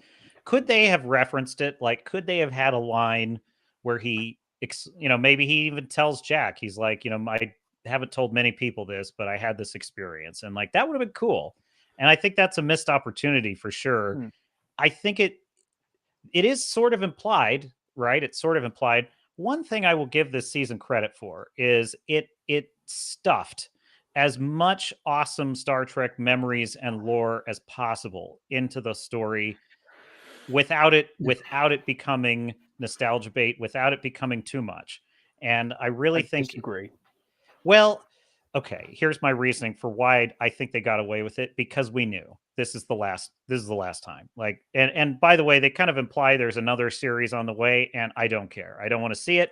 I don't want to see Jack Crusher again. I don't, because it will be Kurtzman Trek, and I have no interest in that. So You have yeah, you've come I to the was same conclusion I have, that this is the yes, bait in a bait and and switch. we'll talk about that next. But that's my thing, is like, for a send off, I'm willing to forgive it, because look, I miss Voyager, I miss Deep Space Nine, I enjoyed those references. And by the way, when I was still giving Discovery a chance, which that didn't last long, but when I was giving Discovery a chance, there were little nods here and there to things I liked, but I soon realized it was a misdirect because they didn't actually appreciate that lore. That scene in the split where Seven is like looking at all the ships in the Starfleet Museum was beautiful. It was one of the best parts of the whole season for me, because it acknowledged those elements. And I just feel that Or where I she get your addressed point Voyager about, in particular. oh yeah, and you hear the theme play. And I get your point about, like, they should have addressed Inner Light, but they did so much in this season. They did so many good things. It's hard for me to fault them for leaving something out, even if it's something they should have thought of. It's like there's not a lot they left out, I felt. Right. They even brought Tuvok back. Tuvok at 7. That was pretty cool. And 7 was more 7 in this season than she ever was in the previous seasons as well. So she even had the head tilt. It's just like Yeah. worked out again. The little eyebrow thing with her implant. Well, this is the thing with Tuvok. They brought Tuvok back to kill him, but not really. I think they brought him back to kill him, and then they realized, fuck, we can't kill him. There's no way we can kill him. We're going to have to say, no, Yeah. actually, he's fine. Even though they sort of hand wave it, but there's no real reason why they wouldn't have killed him. And where was he? Where were they keeping him? What's going? Why didn't he try? Why didn't he try and get away? What's happening here? What? Because they did that. We know they're not averse to bringing people back just to kill them. That's what they did with Ro. See, I feel like your They take brought on her this back is to that kill her. I think you're attributing a lot of Kurtzman thinking and motives to Metalis. I'm telling you that Right. I think this is a different writer. This is a different crew because I'm this gonna tell you season why. could not have been possible if they were that cynical. It's I'm gonna like tell I you don't. why though. Right. All right, the captain will hear your case I'm gonna tell before you the why. captain's mast. A lot of this, I think he compromised on a lot of stuff with Kurtzman in order to perhaps get legacy, get the next series. I think he compromised a lot. Um, I don't think. I think if it were up to Terra Metalis alone, I don't think Raffi would have been in this series. I think he would have left her out. Because That's a think fair about this point. for a That's a second. good point because why is What she here? She's the worst what character. function does she serve in this story? She does give Worf kind of a sidekick, which I appreciate that she was a sidekick and not the other way around. That's the most I could say, though. Right, but to the overall plot, aside from giving Worf, like she gives Worf a sidekick, but really we could have given him any Well, her sidekick. plot was Worf's plot, which is they're investigating the changeling plot, and it worked. I mean, plot wise, it worked, and it gave Worf Okay. something cool to do. It also the tie-in with Ro as the handler running Worf was pretty cool as well. I thought that allowed me to be okay with Ro's death because of the fact that she was sacrificing herself with all this work that she had done. Right, well, Um, she had more of a presence certainly in the series than she could have, and her death wasn't the most offensive thing I've ever seen. But bringing back Shelby just to kill her in the manner they did, and Fair bringing enough. back But she was and one Chekhov, supporting character in one episode. So but but yeah, Chekhov though Chekhov wasn't I mean, killed. It's Chekhov's son, Yes, but it's played by heavily Walter Koenig. implied, played by Walter Koenig, but it's heavily implied that he is dead at the end of that. You think so? Yes, I don't think so. definitely. That wasn't what Like I want. because during his like distress call, during his voyage home homage distress call, there's like fighting in the background, and they're like saying, "Admiral, we have Mr. President, we have to get you out of here now." And there's like gunfire in the background. It's like, and he gives the farewell as shit is popping off right behind him, and it's like, yeah, you just killed him off. You just did that. It, I don't maybe. like that. You called him Anton because of Anton Look, Yelchin, I and you would killed him never. off.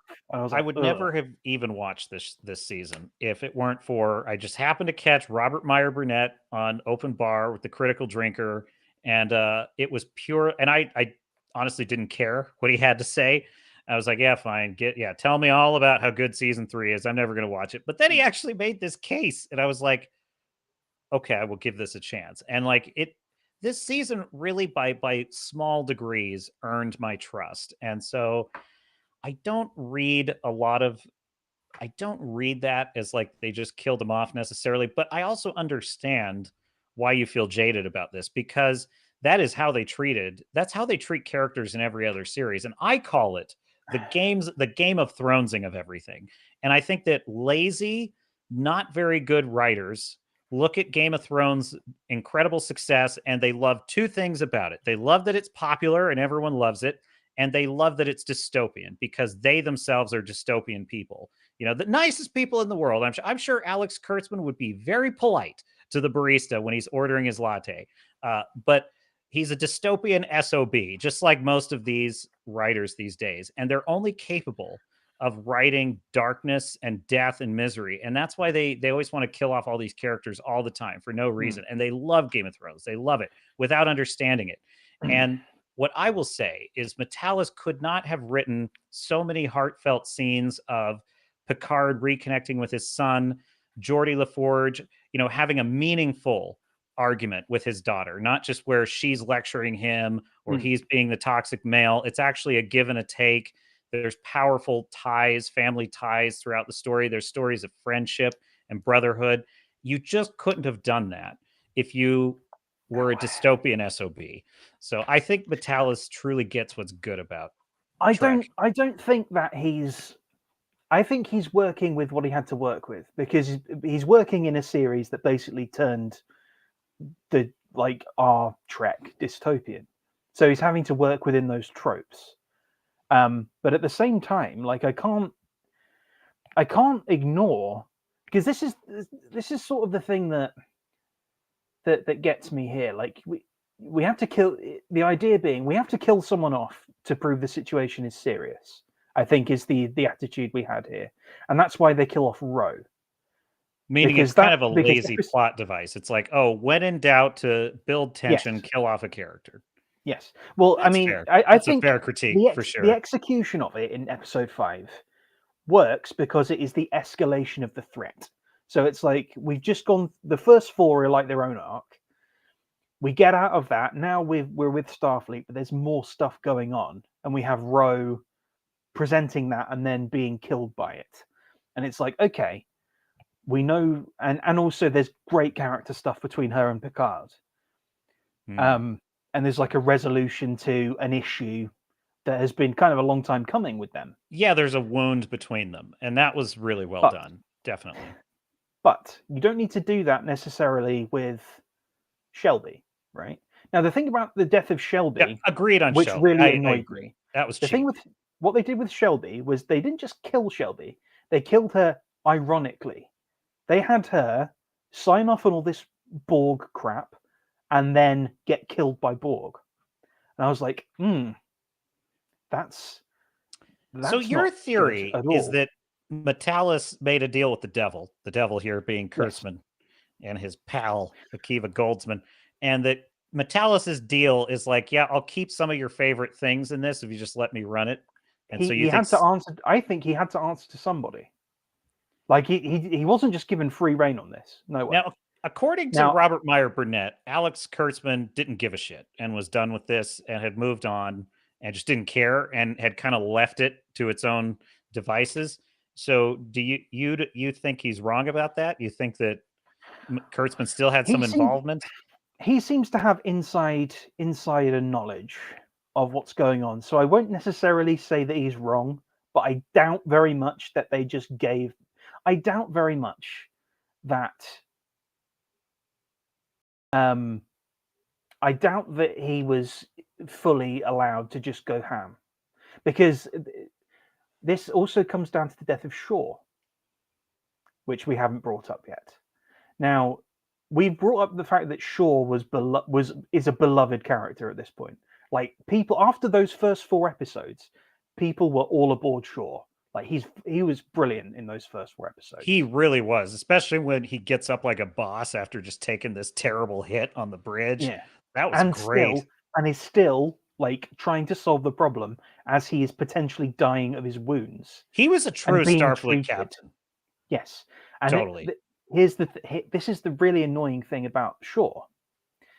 From episode 5 onwards, he is just chucked to the back, and in episode 9. They kill him before they should have. I don't think there've been people who are saying, like, because he had survivor's guilt from Wolf 359, him staying behind and like kind of holding people off so everyone can get away is like a fitting end to his character. I don't disagree with that entirely, but the execution of it was not great. It's like a stray blaster bolt hits him, and like they could have dragged him aboard the shuttle or something. They could have there's just something about it really didn't resonate with me. they just missed something there. Yeah, And I suspect somebody, because I don't think because there's been a lot of things going around. There were a lot of changes on the fly with Shaw in particular. I think they killed him off to give the series they want to make after this the best shot, because you cannot have. You've already got Strange New Worlds led by Pike. I think they were thinking to themselves, they're not going to greenlight another series with a white male lead, with a white male captain. So they killed him off, and they had him give it to Seven of Nine. What I think, and you're probably right about that part of it. They definitely don't want another white male captain. And but if they in episode 10 as well, in episode 10, they had him shit on himself to make her a captain.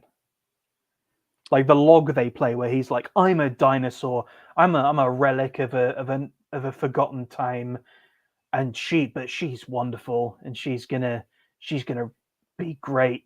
I see your point on. Yeah, I mean, well, he doesn't say he's a relic exactly. He kind of just says, I'm from a different era where it was more by the book, and he's kind of acknowledging. That wasn't my issue with that. My issue with that was that he described her as loyal, and I was like, yes, but she's the fucking opposite. She's insubordinate at all times. Like, yeah, and she hates him. She fucking hates him. She doesn't respect him. There are definitely some imperfections in this season for sure. And here's my thing about his death, though. I feel that it was earned by the storyline because he was there for a long time. He was never anything more than a supporting character. The reality is they managed to bring back 7 of the main cast of TNG, bring back all of them, plus introduce 3 new young characters. Plus they have Rafi, who's another legacy character, and they introduce Shaw. Now, to give all those characters enough weight, I think it's only fair to recognize that Shaw is a supporting character. We're not here for him. As great as he was, and as much as he won me over. And I wouldn't have been okay with him dying like a bitch. I definitely wouldn't have been. Why I was okay with his death is that I felt that it came at the end of this is the season finale, or the penultimate episode. So we're building to the end here.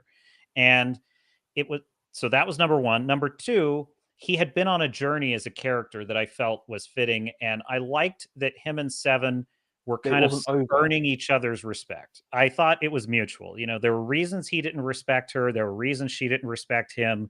And they were slowly but surely beginning to appreciate the things in each other that they had not liked at first. I felt that was kind of fairly balanced. And so when he says it's not my ship anymore, I didn't read that as him saying, as him shitting on himself. I read it as him saying, he knows he's dying. And by the way, Todd Stashwick's performance there is incredible because you get the kind of mixture of fear and courage at the same time in his eyes, which is why I hate the vaporization thing, because you don't get that with vaporization, right? I like that he's kind of like, he's facing the end, and he faces it like a captain. Like a captain. He faces it like a captain, and he's like, my watch has ended, kind of. That's Game of Thrones, but he's basically saying, like, yeah, my duties are over. I'm not saying he shit on himself there. I'm saying when Tuvok plays that log in the hologram, where he's like, I'm from a different era, and he's basically saying, it's not my time anymore. And I'm like, yeah, come on, man. But like, if I were giving it the worst, if I were attributing the worst motives, I would agree with you. I just think that it was earned enough, even if I didn't like the thing about she's loyal, because I'm like, no, that doesn't fit at all. But other than that, it was reasonable, because my idea is that he was being hard on her because he's kind of a hard ass, but privately he had these feelings about her, and I thought that was kind of cool. I mean, also the thing is, she is okay. Loyal, one last point. You hate Discovery as much as I do. What is so bad about Discovery? There's no nuance or subtext. And so in Discovery, his surface level feelings about Seven would have been his deep feelings about Seven. And in this season, unlike Discovery, he had surface level attitudes, and then he had, but this is how I really feel about her, but I'm not going to show her that because she needs to earn it. And so that's why I give it more credit. Well, the loyalty thing is interesting because she is loyal to a degree. She's loyal to Picard, but she's not loyal to Shaw. And I would say that she's not necessarily loyal to the Titan. And that's where I have a problem with him calling her loyal. I don't. That's a pretty good point, actually. She doesn't seem very loyal to her ship, which is not off. at all. In fact, it's definitely off. The thing, like, there's the thing about their journey together. I just don't think that journey was over yet. I think there was more in that journey, and they cut it off too soon. Where. See, I'm looking at this as the end. This is the end. And so for me, I'm like, no, there's no more to that journey. This is the end. Well, this is the thing. And this is also part of, it's part of what annoys me about the season at large, but also his death is immediately undercut by the Enterprise D. That's another thing that really, I was like, we're kind of, like, there's this moment where you kill off this character and he passes on his ship, and then immediately after that, we have warm fuzzy feelings because the Enterprise D is there. Now, here's the problem with the Enterprise D. Now, again, I'm allowing them this, right? I'm allowing them the Enterprise D, but the Alchemist the reason why they brought back the reason why they did the whole Enterprise D thing is because it's Picard and the Big Seven. Logically speaking, you could have picked out any of them ships to go to the Borg. I'd probably take the Defiant, to be honest, because, like, I look at this and I'm like, oh, no way, you can't pass up the D. But this is the thing, right?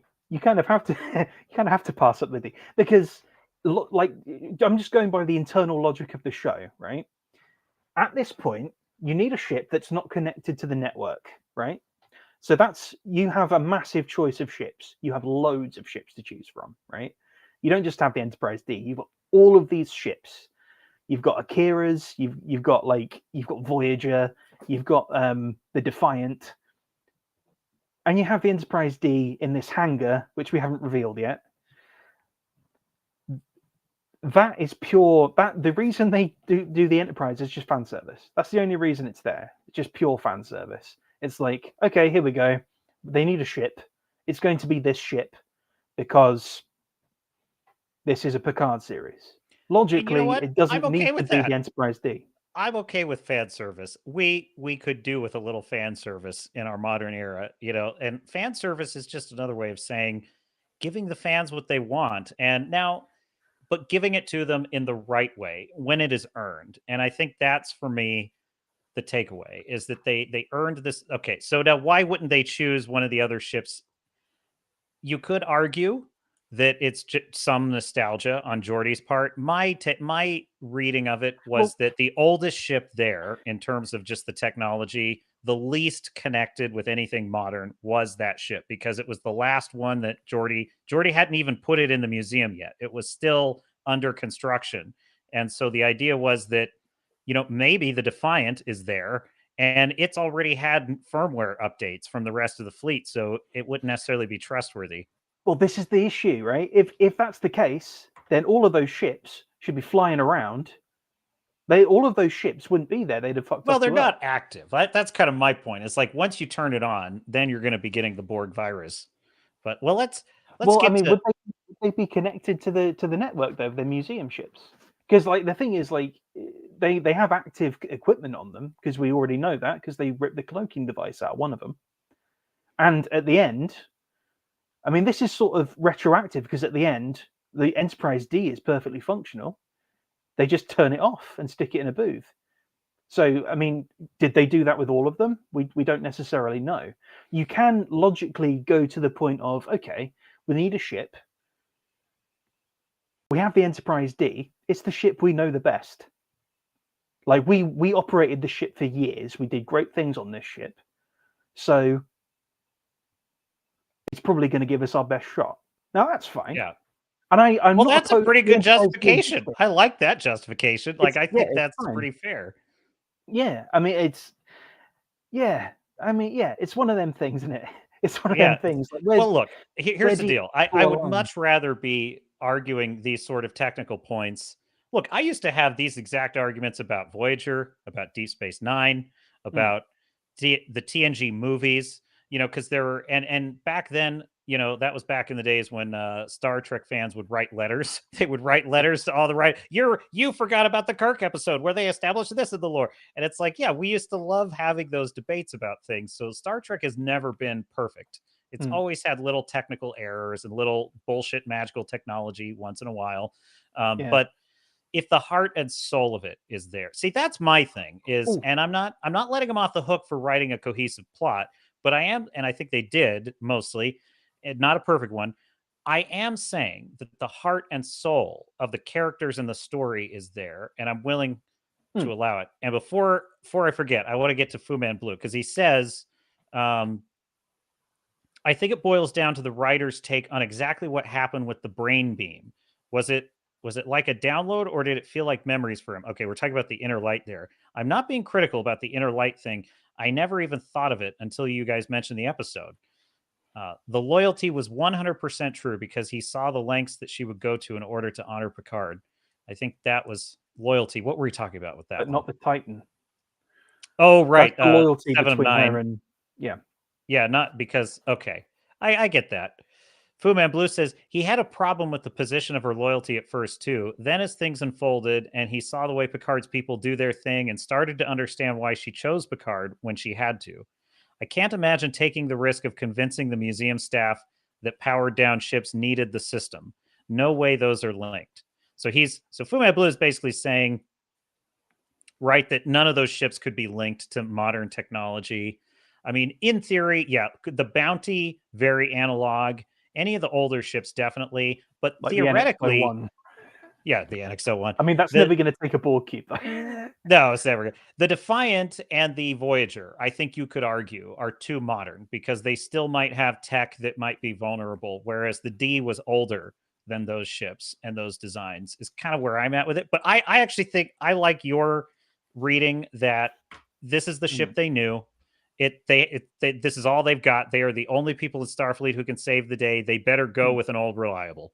And I'm fine with that. I think that's enough to get us to that beautiful, wonderful scene when the ship is lighting up and all the cars. Yeah. Oh, that was great. Yeah. And Marjol Barrett's voice. Majel Barrett's voice, which they must have AI'd that, right? That's the only way they could have done that, right? They potentially could have just taken it from an episode. Tom in the chat. Hey, Tom. Welcome aboard. Tom. Permission to embark granted. I will say as well, did you get my... we were emailing in the preamble. Episode 10 may have ripped me off. I don't know if it ripped me off, but it may have ripped me off. What are you... do tell. So, in...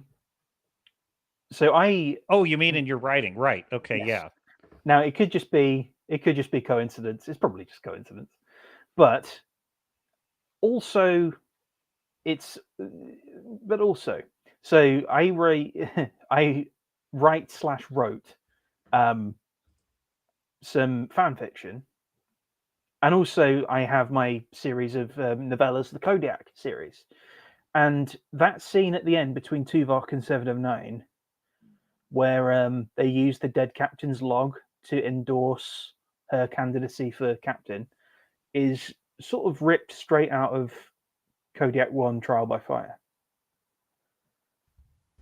I'm pulling it up, by the way. Not completely ripped off, but like it's basically the same sequence of events. But it's in Kodiak, it's to get someone to be the XO, the first officer. And she's doubting herself, and the new captain is like, no, there's a log here, and the old captain, the dead captain, had a lot of faith in you, and she wanted you to have more faith in yourself. And she says as much. And the old captain doesn't shit on herself in order to do that. But It's probably. I imagine it's coincidental. I'm not. I'm not going to sue anybody or anything like that. Well, there's a guy suing Rings of Power right now for ripping off his fan fiction. I know. Oh, why would you take credit for that story? Oh, who would take? Yeah, exactly. So you're admitting that you're responsible for this trash fire, then, are you, sir? Exactly. The guy's name is Dimitri something. I gotta say that is the funniest. That is the funniest thing. And he's talking about how like he had brought it to the Tolkien estate. I know. Look, and they rejected it.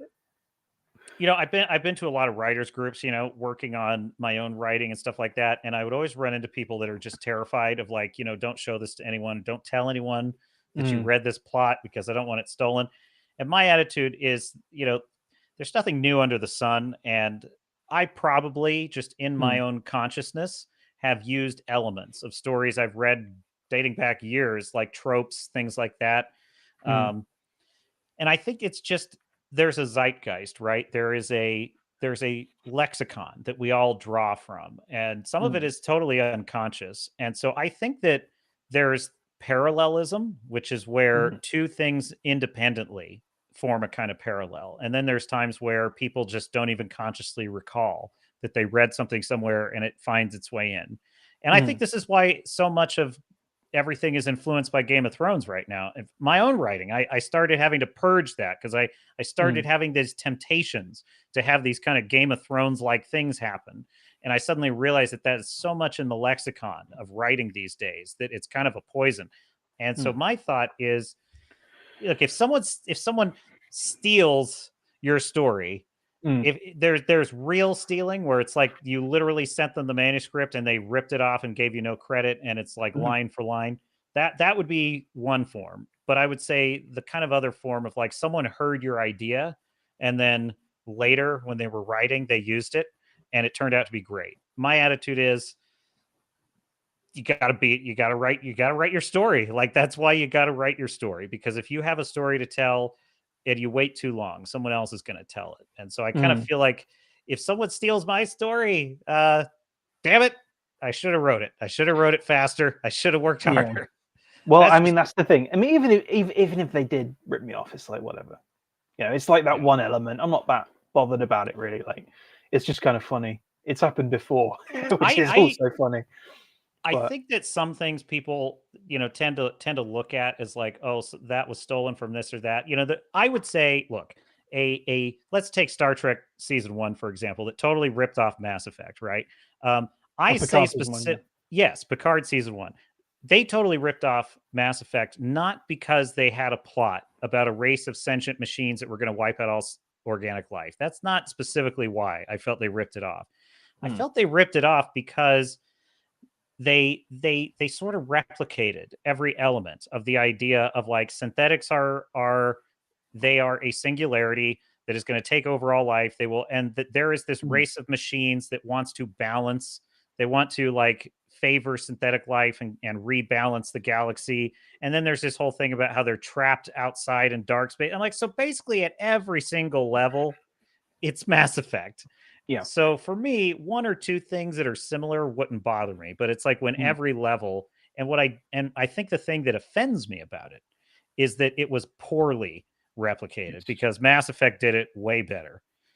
And it disappoints me because it shows that they didn't really have very original ideas. But so I don't know. Maybe I would agree.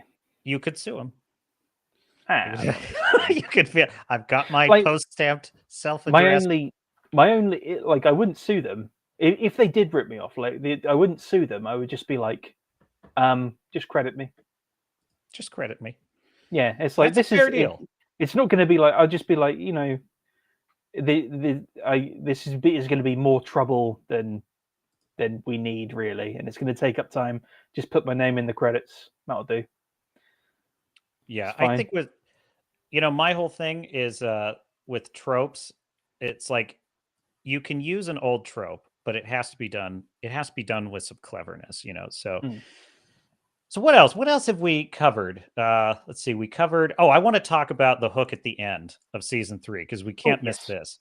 So we have this wonderful finale with we go forward a year. It's a year after the events. The Borg have been defeated. Jack Crusher is back. The seven, our TNG 7 are kind of reunited, and they're shutting down the bridge of the Enterprise once more. And then we have a great scene where Beverly, Picard, and Jack are kind of on their way in a shuttle to Jack's new posting. And it turns out they've rechristened the Titan the Enterprise, and Jack is now a lieutenant on this newly rechristened Enterprise, which was I'm kind of 50-50 on that.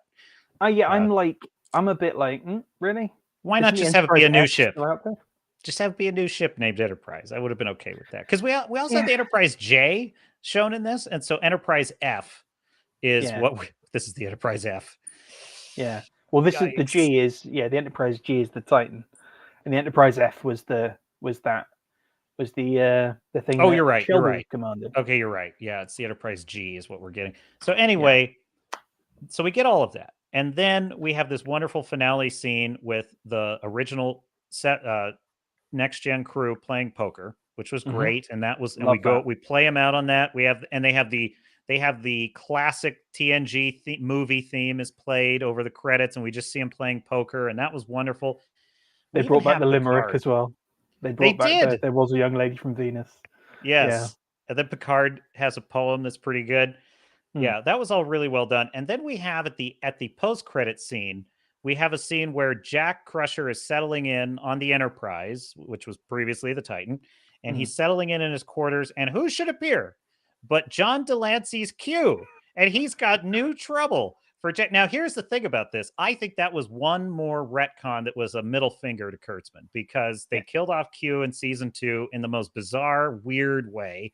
And so this was Terry Matalas once again, flipping the bird. They hand waved it, yeah. And there's even that great line where he's like, I thought you died, right? And then he's like, oh, you humans think in such small linear terms. Of course not. And it's like, it was all just a big joke to Q. And I'm like, that's pretty good, actually. I kind of like that. But then we get this implication that both delights me and horrifies me, which is that we are going to have a series with Jack Crusher. Now, in the hands of good Star Trek writers, this would delight me, because he's a great character and he earned his place in my heart. And I think he would fit Starfleet well, because he's got the personality of a moral man, like a heroic man. And I would enjoy that. He could lead the show. He could wind up the captain by season 2 or 3. It would be cool. Unfortunately, we live in the world that we live in, which means that it would be just like Strange New Worlds. You have this wonderful, delightful character, just like Pike, and they will surround him with a bunch of head-shaved, androgynous women to just bitch him around all the time. And it would just be the most cringe, non-Star Trek ever. Well, it's like we already know. Like, the thing is, like, we already know what Kurtzman writers do with Raffi, right? We already know that, and Raffi is on the ship. We already know what they do with 7 of 9. 7 of 9 is the captain. Yeah, and Raffi would be in this show. Oh my god, I hate that character. I'm like, can we just get rid of Raffi? Like, and having them it would be like, that the Star Trek Legacy series, and we'd have about 1,000 lesbian kisses and love scenes for sure. It would have start with them scissoring or something like that, and then it would be Jack Crusher basically being talked down to by lesbians the entire series. Pretty much, he'd have lesbian moms. Like Sidney LaForge would come out.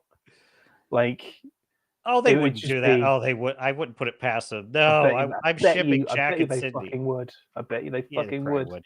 You made a great point when we did the chat on your channel, which is that you kind of looked at it as like making 7 bi was revenge for Star Trek fans liking her as the Borg babe. Like, the fact that she was a babe and that was her kind of her whole thing. It was like punishment. It's like, nope, we're going to make her unattainable for you, because screw you for having a male gaze on her. And I'm like, I kind of agree with that. My thing is this. If it were a totally new character who's a lesbian, I wouldn't have a problem with it. But it's like, this is a character who had a romance with Chakotay. Like, they just totally ignored that she had a story before this. Yeah. But also, it's the tokenization, because it's like, that they would have 5 times the amount of romantic encounters between Raffi and 7 than they would ever have between Deanna and Riker or Jack and Sydney, because that's the whole thing. It's like they're pushing, they want it in your face so that they can observe you as the audience, as woke storytelling always does, which is it is inviting you to not like it. TV It's watches you. Yeah, if they wove it into the story in a totally natural way, that would be one thing. But I know they won't do that.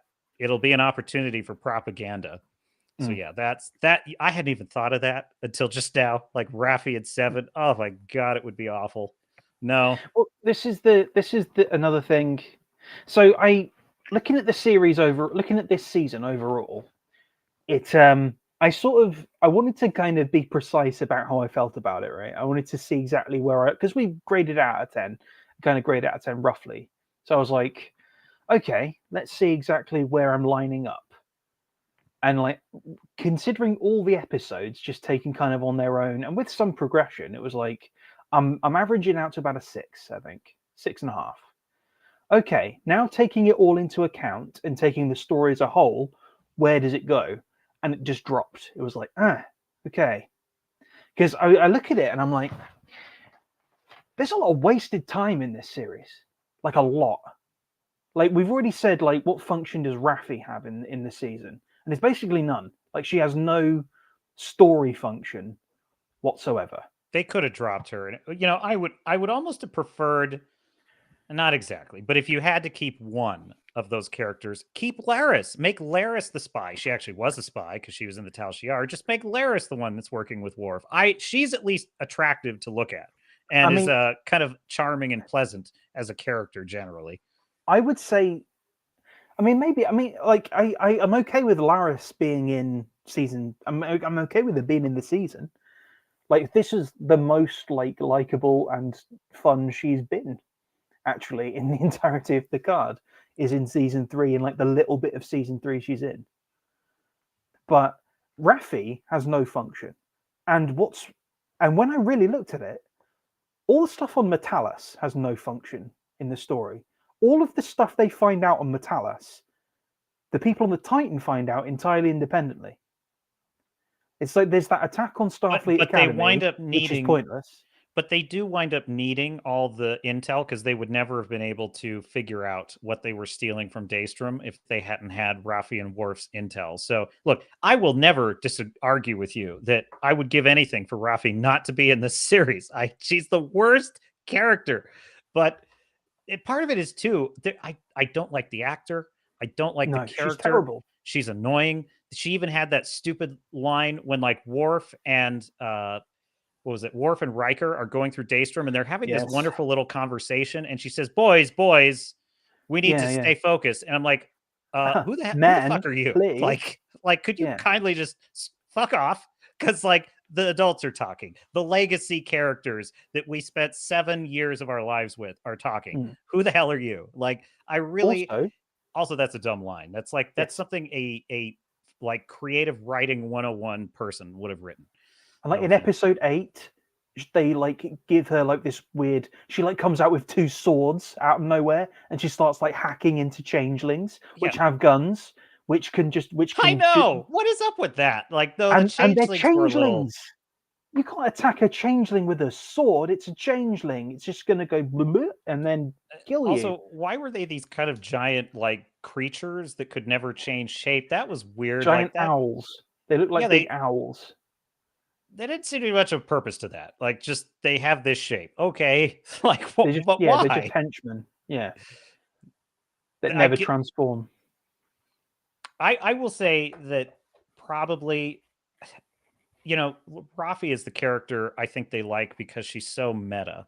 She's the observer of Trek lore. She's the one that can comment on Trek lore at the meta level, and that's I think one of the reasons she's so cringe all the time. She's also the most intersectional.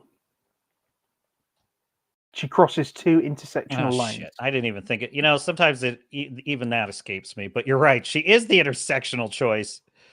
Well, the thing about Raffi, like, because her stuff was all just kind of stupid and badly acted anyway. What they probably, and I maintain that Metalis was pointless. But if you have to have that Metalis stuff, you don't need her in that role.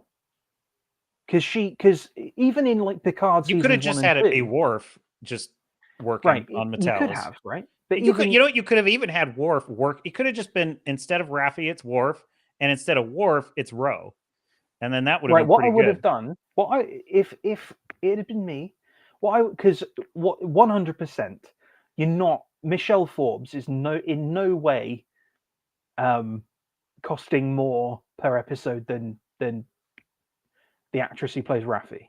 No Yeah. way. Don't know So her name. Don't care. I can't remember either. Get Raffi out of it. Replace her with Ro. Have Ro do that because we know because she has previous as an intelligence agent. We had her infiltrating the Maquis. We introduce her as someone who's kind of trying to infiltrate like the Bajoran terrorists in season 4, I think, of TNG. So have her in that role. Have Worf bail her out. Then you've got these two who we know and like, who maybe have a bit of beef because of what happened. And actually, their kind of back and forth would have been pretty interesting because she had a pretty abrasive personality, and Worf is. I quite liked the whole thing with Worf having this new sort of like meditative personality to go with his warrior. There was that great line where Riker's like, "You had a phaser in this sword the whole time," and Worf is like, "Swords are fun." Yes. I love that line. That was great. I immediately thought of Shadiversity. Yes, I know. I thought like, of Shad too. I was like, "Yeah, swords are fun." yeah, swords are fun. Yeah, and he's right. But having him and Ro interact, because Ro, they would have that prickly thing back and forth. It would It's have been someone pretty we good, know. actually. It makes more sense.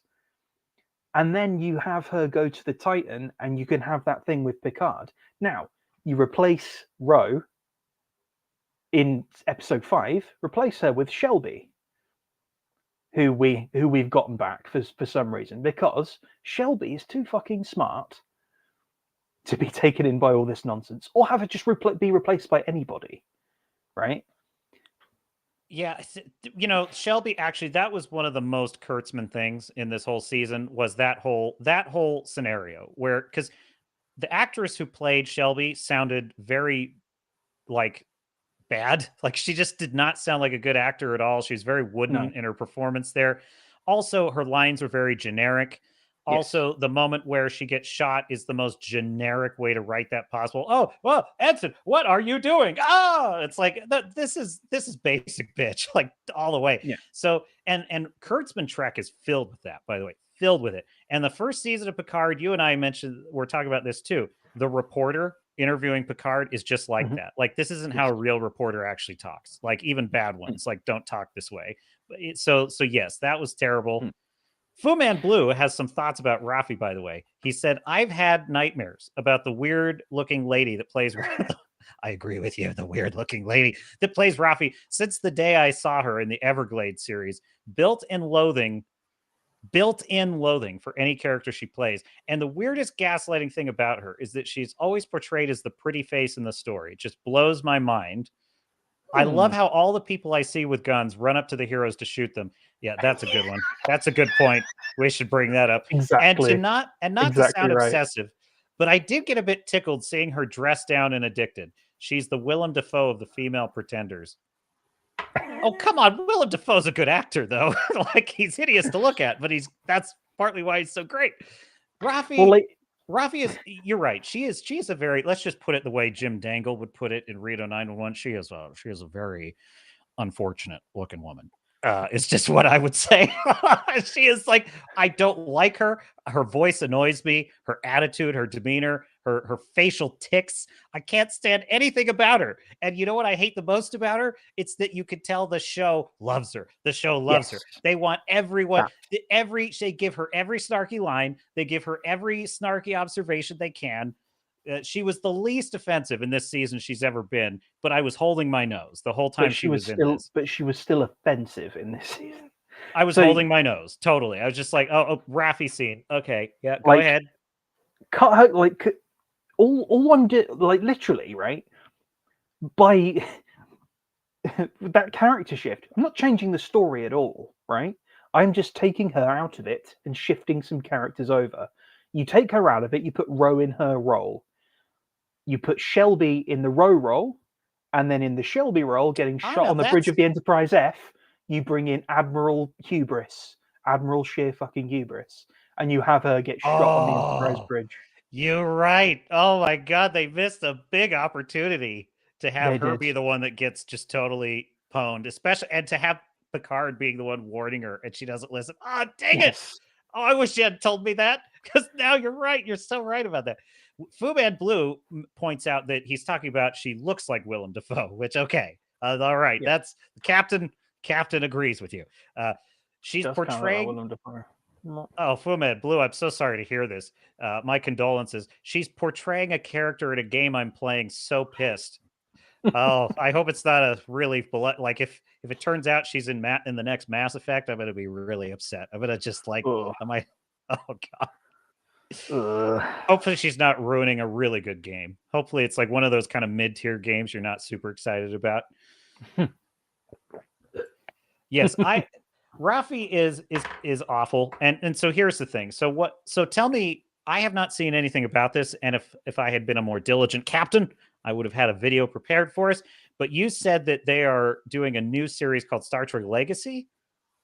No, so okay, so Star Trek Legacy is effectively the is what they want to do with the Titan, the Enterprise G now, with um Jack and Seven and Raffi and all of them.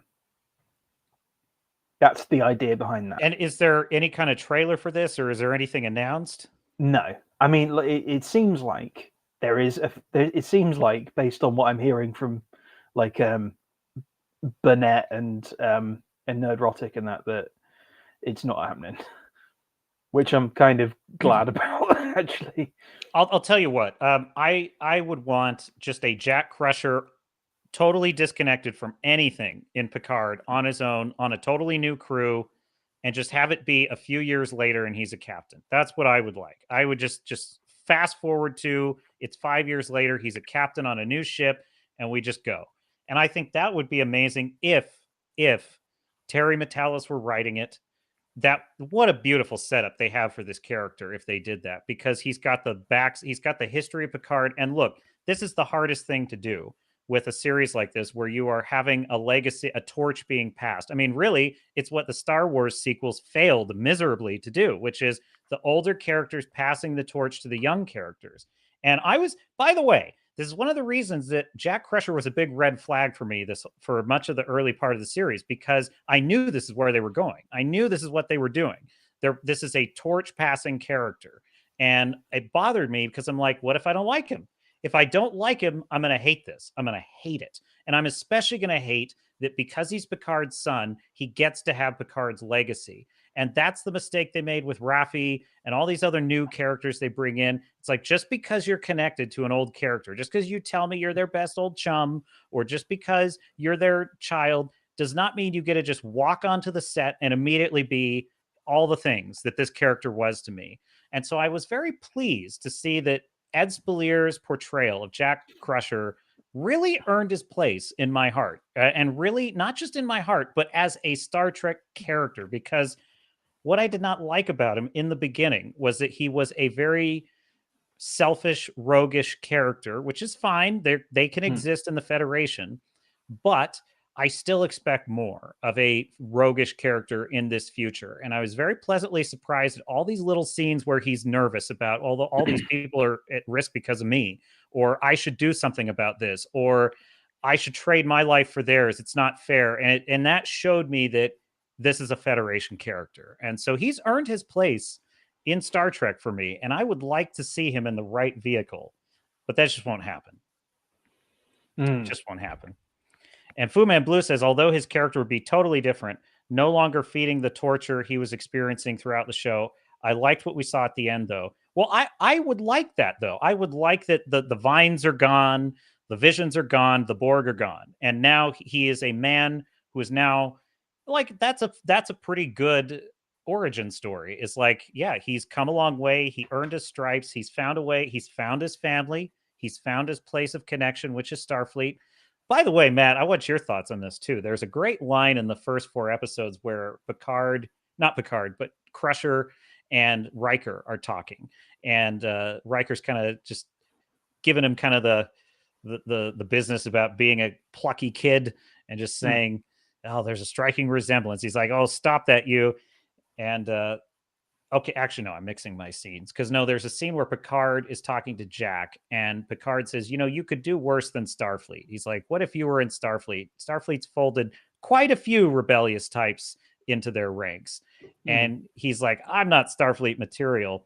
What I like about that line is that it implies that Starfleet is by its nature a very individualistic meritocracy, that it's a very like it's based upon people who sort of just on their own want to do the right thing by the galaxy. And I really like that. And I felt that was a very anti woke, that was a very anti modern Trek take, in that these are people who actually go against the grain. These are people that they take action independently because it's the right thing to do, not because it's, you know, they're not worried about being problematic. That's what I liked about it. What did you think about? Am I reading too much into it? No, I'm happy with that interpretation. Yeah, I'm happy with that. It was subtle, but I liked it a lot. Yeah. There's the other thing that I think is making people like episode 9 more than they should, which is the Borg plot is very similar to, like, it's only affecting people under 25. It's like it's a mind virus only affecting young people. And I was like, lol. It's, you know, okay. It is a little bit, okay. If I were to read it that way, it would kind of be doing the exact same thing that woke storytellers do, which is to shoehorn something into the plot because it pleases us to stick it to the other side. It's entirely by accident. Entirely by accident. Well, I don't know. Was it intentional or not? I would say that it's earned enough in the plot that it's okay. But you're right. I'm not in favor of what I really properly define woke storytelling as is it's propaganda storytelling. It is we have a message and we don't care about the story of the characters. We're just using that to give you propaganda. It's surface level. It's vapid. There's no real substance behind it. You're just supposed to agree. You're just supposed to clap. Yes, I agree. That's all they want from you. And so if we were to do that in reverse and start telling stories that are just all about sticking it to the woke and how dumb they are, I wouldn't like that either, because it would be the same thing. It's like, well, you're just using the story to stick it to the other tribe, right? And but I will say that I didn't even get that when I first watched it. It totally went over my head. I was just too into it. I was like, oh, I mean, I kind of vaguely understood that, like, yes, they're kind of making fun of the fact that the young characters are the vulnerable ones. I looked at that as, you know what, that is fun because it's kind of like saying, let's just get the youngsters out of the way so that our old heroes can truly step into the role of the hero's role. And I thought that's why it was so good. Well, it has a story function and it's also based in science. So it's like, okay, yeah, that's fine. Absolutely fine. And I think it was accidental. Coincidental, maybe. Coincidental. It was a happy accident. Why don't we say? Yeah. Serendipitous, even. Fu Man Blue sort of agrees that he says the science was solid enough that the brain isn't done cooking until around 25th year. I'm sad to say I didn't get the connection until Gary started talking about it. You know, I pretty much was the same way. I didn't get immediately that sort of giddy thrill that, oh, they really stuck it to the woke crowd here. I really didn't get that. I just felt, oh, this is so wonderful, because normally what they would do is have the young people kind of doing the bulk of the work is what usually it would be. It would be like, you still have, oh, I bypassed the compressor. You would still have that, right? No matter how much the old guard are good at what they do, you'd still have to have the young people coming in and helping them, you know, helping old grandpa get the ship running. And so what I liked about it was that, oh, they have very cleverly knocked all the young people out. Totally. They've knocked them out. And so now we only can rely on the old folks. And, you know, me now sort of becoming of that generation, that old folks on the way to that. I appreciate that. I get out of the way, youngsters. We'll take it from here. So that was pretty cool. But it's a nice, happy, serendipitous accident that it also kind of implies what it implies. I know. Yeah, we're entitled to just a little bit of it doesn't happen Schadenfreude. very often.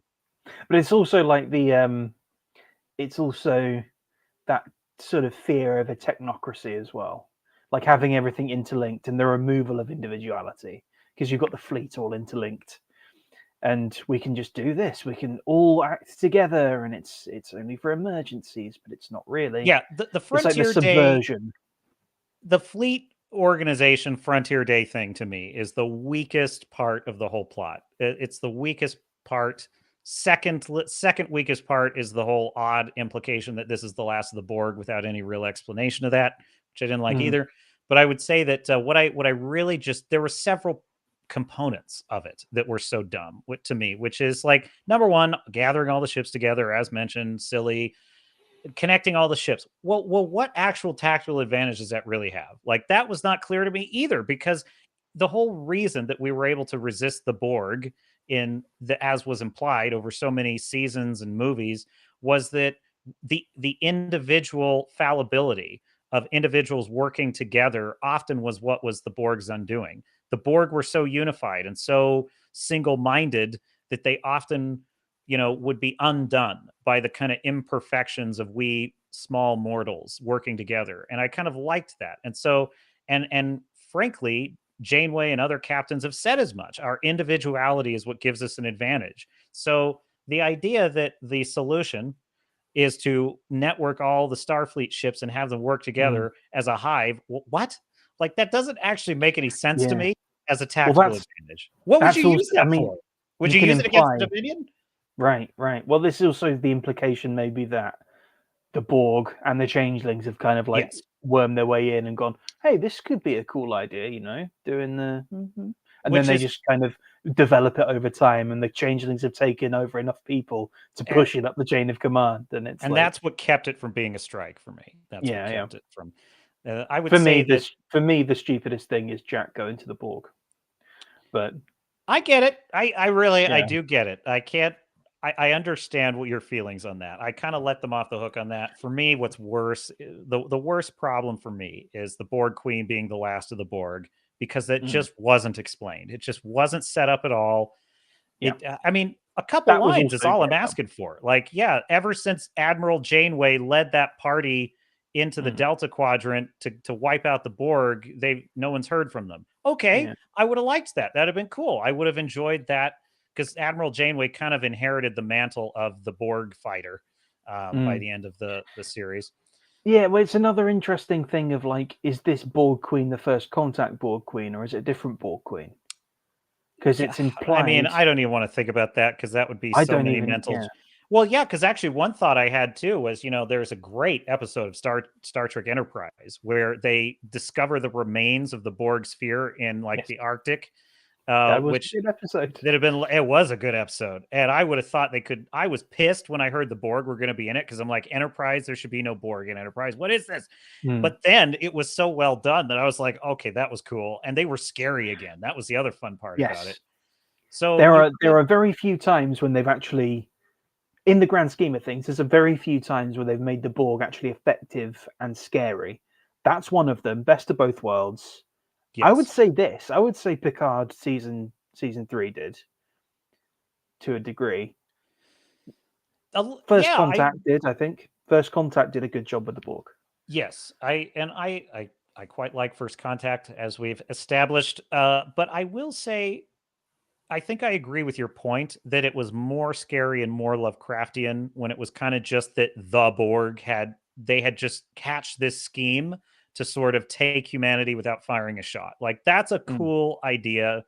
And it was undermined by this odd implication at the end that the Borg are dead, and this was their last throw of the dice. That was weird. So I agree, it was undermined. And Fu Man Blue says, they didn't need to be all in one place to activate the network. The network between the ships only served to help them in the initial takeover. After that, the hive mind negates any physical properties of the ships themselves. Fu Man Blue, thank you for subbing. I just got that. I just got that email. Thank you for subbing to the channel. Thank you, Fu Man Blue. Captain, salute. Seeing more of you. Support the Alchemy Lab. Link is in the description. And do please like and subscribe, like this stream, help us rise in the algorithm. I have a quick question for you, Matt. Matt the Alchemist, our guest star today on the Captain's Cast.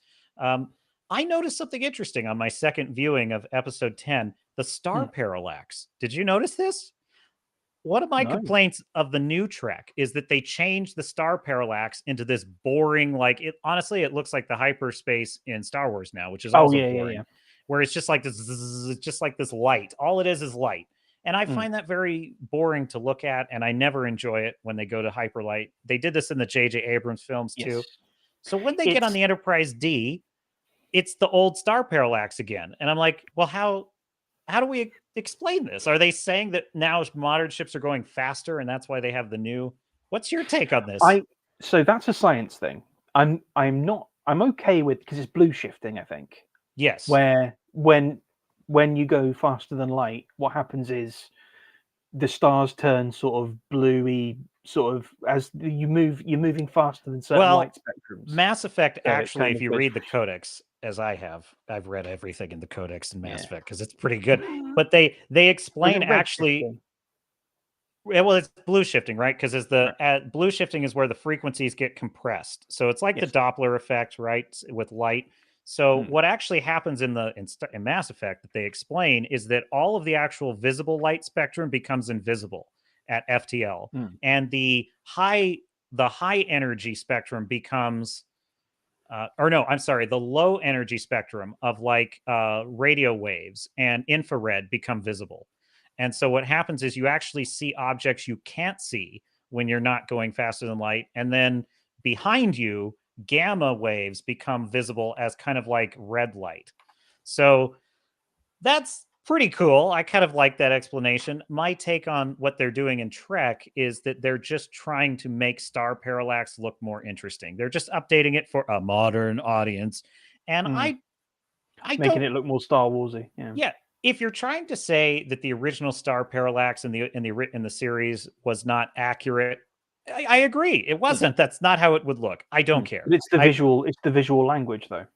It is the visual language, and even if you were going to say, well, we want to make it something more technically accurate, I don't think the new star parallax adds anything. It doesn't look more real to me than the old star parallax. So, but I just thought this must be implying that the newer ships go faster, which would explain some of the distances and time, and the Enterprise D is still slower. So the star parallax looks like different. Potentially. Yeah, potentially. I would say like I think it's just the visual cue. I think they're just taking the visual language back because they're on the Enterprise D again. And I think they do that. The star parallax was back with the Titan as well.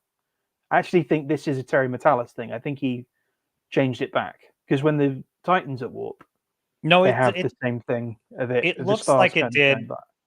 It looks like it did in the first two seasons of Picard. It looks exactly the same. Yeah, because that's exactly how it looks on Rios' ship. So I think with the Enterprise D, he was finding a sort of lore fitting way of getting at it. Do you mean from their perspective, it looks like the hyperdrive tunnel? Yeah, like when they're on the bridge and they're looking out, you just see rays of light going by, right? And that's how it. Whereas when they are on the bridge of the Enterprise D, it looks just like it did in the TV show of just stars going by, and that was I'll say like cool. One thing I did appreciate, and where they had, like the ship establishing shots, they have one of the Titan, which is like in the '90s show, where the stars are just going past it. Where it's like you can tell it's at warp because the stars are going by quick, but it's not in like the tunnel. It's not in the Star Wars tunnel. I will say they played a little fast and loose with like distances and travel in this season. It's still not as bad as Star Wars, where it's like there's no distance anymore. It's just none. They just go. Wherever the plot wants them to be, they just are. So yeah. Well, you didn't watch The Mandalorian, right? So you haven't seen. I watched the first season of The Mandalorian. Did you like it? Enough. I liked the first 3 episodes of it, and then it sort of started to go a bit silly. it started out as a kind of Western, like a space Western, and I thought that was cool. I thought that was fitting for Star Wars universe, and it felt like more of a return to what Star Wars is kind of originally meant to be, is kind of like a story about classic kind of spaghetti Westerns in space almost, with, dastardly villains and heroes fighting them, but like in a serious way, like a gritty way. And But they dropped that immediately.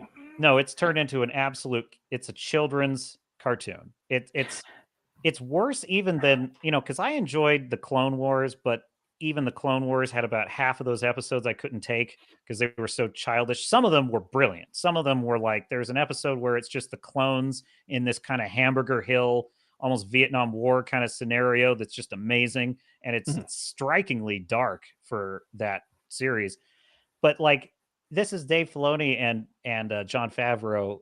Right, they're not even writing it their level in season 3. It's so bad. It's amazing. They're taking all their characters that were actually kind of interesting from Clone Wars, and they're stuffing them into this show, and they're less interesting somehow than they were in Clone Wars. It's so strange that this is like The Mandalorian is like the flagship show right now for Star Wars. It's the flagship property. Oh, and she is a sinking ship, let me tell you. They just drop, like, season 3's come out and they just drop it. Like, they don't, like, there is no buzz around The Mandalorian at all. And I'm looking at it because the Picard season 3's coming out at the same time as The Mandalorian season 3, basically parallel. And no one's talking about The Mandalorian at all. Like, there's no buzz around it whatsoever. Not even from like Disney shills, not even from like the Disnoids, as Mauler calls them. Not even from them who are like, oh my God, it was so amazing. Nothing. There's a lot of buzz around Picard.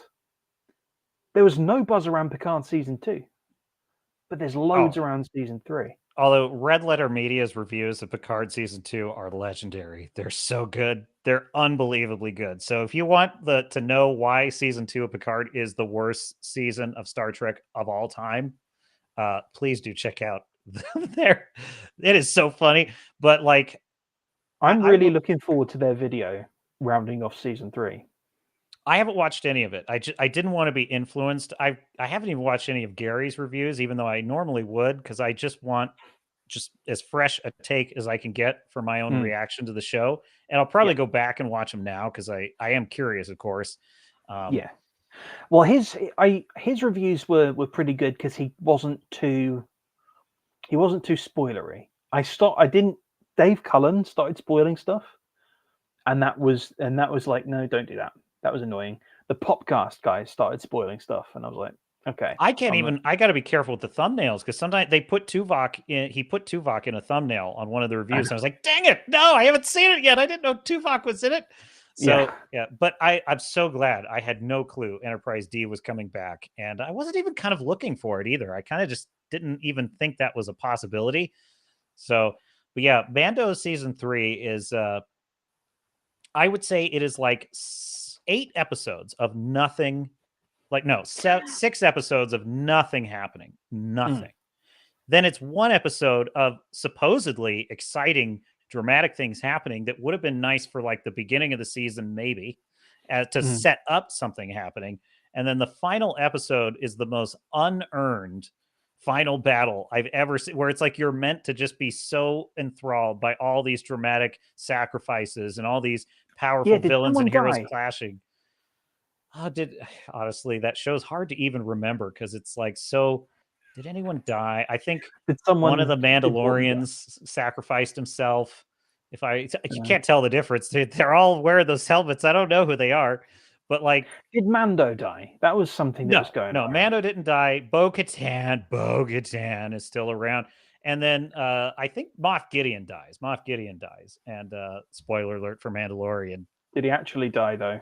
Or did he die? Oh God, please don't. No one's ever really gone, Captain. He's probably, I don't know, but no, how can I even describe this scene? So like, they basically season 4 of The Mandalorian. Somehow Moff Gideon came back. Please no. He's not interesting. He's not an interesting villain. Why do they think he's so interesting? But like, and Giancarlo is so wasted on this role. But okay, I've just Yeah. swerved into Mandalorian talk here. But I'll just give you one little nugget here. So they're having this big battle. The Mandalorian is fighting the sort of red Imperial Guard from Last Jedi. They're back, and he's fighting them. And it's implied Moff Gideon created them. So Mando's fighting them, and he's fighting Moff Gideon in a kind of mechanized Dark Trooper suit that's superhuman strong, and he's kind of beating the crap out of Mando. And then Grogu draws off the Red Guard guys, fights them a little bit in some incredibly comical puppet work, and then you have this moment where Bo-Katan has to come in and kind of once again rescue Mandalorian. They kind of fight him together. Anyway, the short of the long is it goes back and forth like this for a while. It's incredibly excruciating to watch, I find, because the whole time Giancarlo in the just the worst, like Inspector Gadget Skeletor level of villain monologuing is constantly saying the most basic lines like Bo-Katan, what will your response be today? Will it be to surrender or to fight? I'm like, what? Like it's it's clearly never been to surrender before. That implies that they've had right. That's not conversations even. before. That's what I mean. Like he's monologuing, but it's not even like interesting monologuing. It's not even like interesting villain lines. It's like the most basic. And so the Star Cruiser that the Mandalorians have crashes in, and this is what's going to take out Moff Gideon. But unfortunately, our heroes Grogu and Bo-Katan and Mando are all there too, and they're going to die as well. And so what happens is Mahler would love this, by the way. And so the ship crashes in this. It's a chasm, and there's a fireball, and the fireball sweeps over Moff Gideon, and it sweeps over our heroes. Oh no! Oh, how are they going to survive? And I'm thinking, first of all, a Star Destroyer exploding is a little more than a fireball. Like it's a little more than that, don't you think? But whatever. Then it's a kind of ripoff of the Groot scene in Guardians of the Galaxy, because we then zoom in through the fire, and it's Grogu is using the Force to hold back the fire, and the music is as melodramatic as you can imagine, and it's Grogu, and he's holding back the fire in this kind of bubble, and it's like Guardians did this better with Groot, much better. But I just started laughing. I just started laughing because I'm like, nothing in this show is to be taken seriously. But I will say this, Captain will make a confession. There was one scene in this episode, and it's the only scene, by the way, in the whole season that was cool. I full blown, it was cool, and I was into it. One scene. I will admit it. There was one scene in Mandalorian season 3. I was like, okay, that was pretty badass. And I'll tell you exactly what it is. You know how they have the ray shields like in Phantom Menace? Like there's all these shields. Yeah. So Mando has to fight all of these Dark Trooper armored stormtroopers, right? And they're harder to kill because they have Beskar armor, so they're kind of half invincible. So he can only fight about 2 of them at a time and win. So if he's fighting like 6 of them, he'll lose basically because their armor is so strong. So, but he's skilled enough that they're nothing to him one-on-one. So what happens is Mando has there's a whole hallway filled with them. And so he has the droid shut all of those individual barriers, and it traps them in basically pairs and trios all the way down the hall. And since it's overridden, they can't open the shields. And so what he does is he has the droid drop one shield at a time. He just beats the shit out of like 2 or 3 of them, totally just beats them into the dirt, kills them. Okay, drop the next shield. Opens the shield, kills 2 more of them. And the whole time, all the other ones are just waiting their turn. And he just shield by shield by shield pounds each of one of them. And that was cool. I was like, see, now this is what tells me that this show could have been good. It had a lot that could have made it good. It just was in the hands of idiots. It only made me hate it more because I'm like, look how cool this could have been. That is the one time in the whole season that Mando was cool. And it was, and right after that, it went right back to just mind-numbing garbage. So there you go. Fuman Blue says the Force bubble would have been sweet if it had showed them bouncing across the countryside after the blast impact. I know, it's like, you know what? It's as bad as the Indiana Jones in the refrigerator surviving a nuclear blast in the case. It's that bad. It's like literally a starship a starship the size of a skyscraper just blew up next to you. Like, I'm sorry, a little force bubble ain't gonna save you. It's so stupid. Yeah. All right. Well, we've got 3 hours, my friend. Oh Jesus. Oh, Yeah, so you we were have, like yes. that. I have. tricked you into it. I lured you in with Star Trek. Yep. I even shoehorned a little Mando in at the end. Yeah. Just a little bit. Well, I think we got to wrap it up, sailors and star nuts. Dear friends, thank you for joining us for this special celebration of Star Trek Picard Season 3. I still rate it a 10. I'm happy. I got the Enterprise D. I got to see my heroes have one last ride. I'm done with Star Trek after this. I don't want any more. I'm not going to watch anymore. I don't care what Kurtzman shits out. I ain't watching it. There's almost no scenario where I'm interested in one more episode of Star Trek for any reason ever. I don't want to see any more of it. I want this to be my last memory of Trek. But that's just my feeling. Matt, final thoughts on this? I think, like I said at the outset, 5 out of 10 is way higher than it had any right to be. I'll be honest with you. I may watch it again, and I imagine when I watch it again, it will be kind of binged. I want to show it to my dad, and I want to see what he thinks. Yeah. But there's That's just tough, that thing. Fair. There's that thing in my gut that says, like, this could have been better, and it could have been better in kind of obvious ways. There were easy fixes, I think, that could have made it better. But having said that, I will not look a gift horse in the mouth for the good. Like what they did with the characters was great, particularly the legacy characters. I think 7 of 9 they did reasonably well. The best they've done with her since Voyager. Jack was good fun. The new kind of Shaw was a standout. Gone too soon. And don't forget my girl Sydney. I love Sydney. Yeah, I'd love to see her in another show. Yeah. Sydney, Mura, Esmar, and Tavine, even though she was shot. The Doctor, whose name I forget. I mean, there were a lot of good elements to it. But yeah, there's that just nagging thing of it's still Kurtzman-y. It's still a lot of gratuitous violence. It's still we've murdered half the crew in 3 episodes. In 3 separate episodes, we've murdered half the crew. So there's just kind of this little. I mean, that's kind of a big thing. And obviously, the episode 9 really put a hole in things. I think. But you know, and Raffi didn't need to be there. In fact, Matalas didn't really need to be there. Oh, you're so right about that. Yeah, about definitely Raffi. And at the end, we do get to see all of our characters happy, playing poker. Their lives are better than when we found them. And I think that, for me, is the number one reason that I will think fondly of it. And Fu Man Blue says, time flies. Glad to have met you, Matt.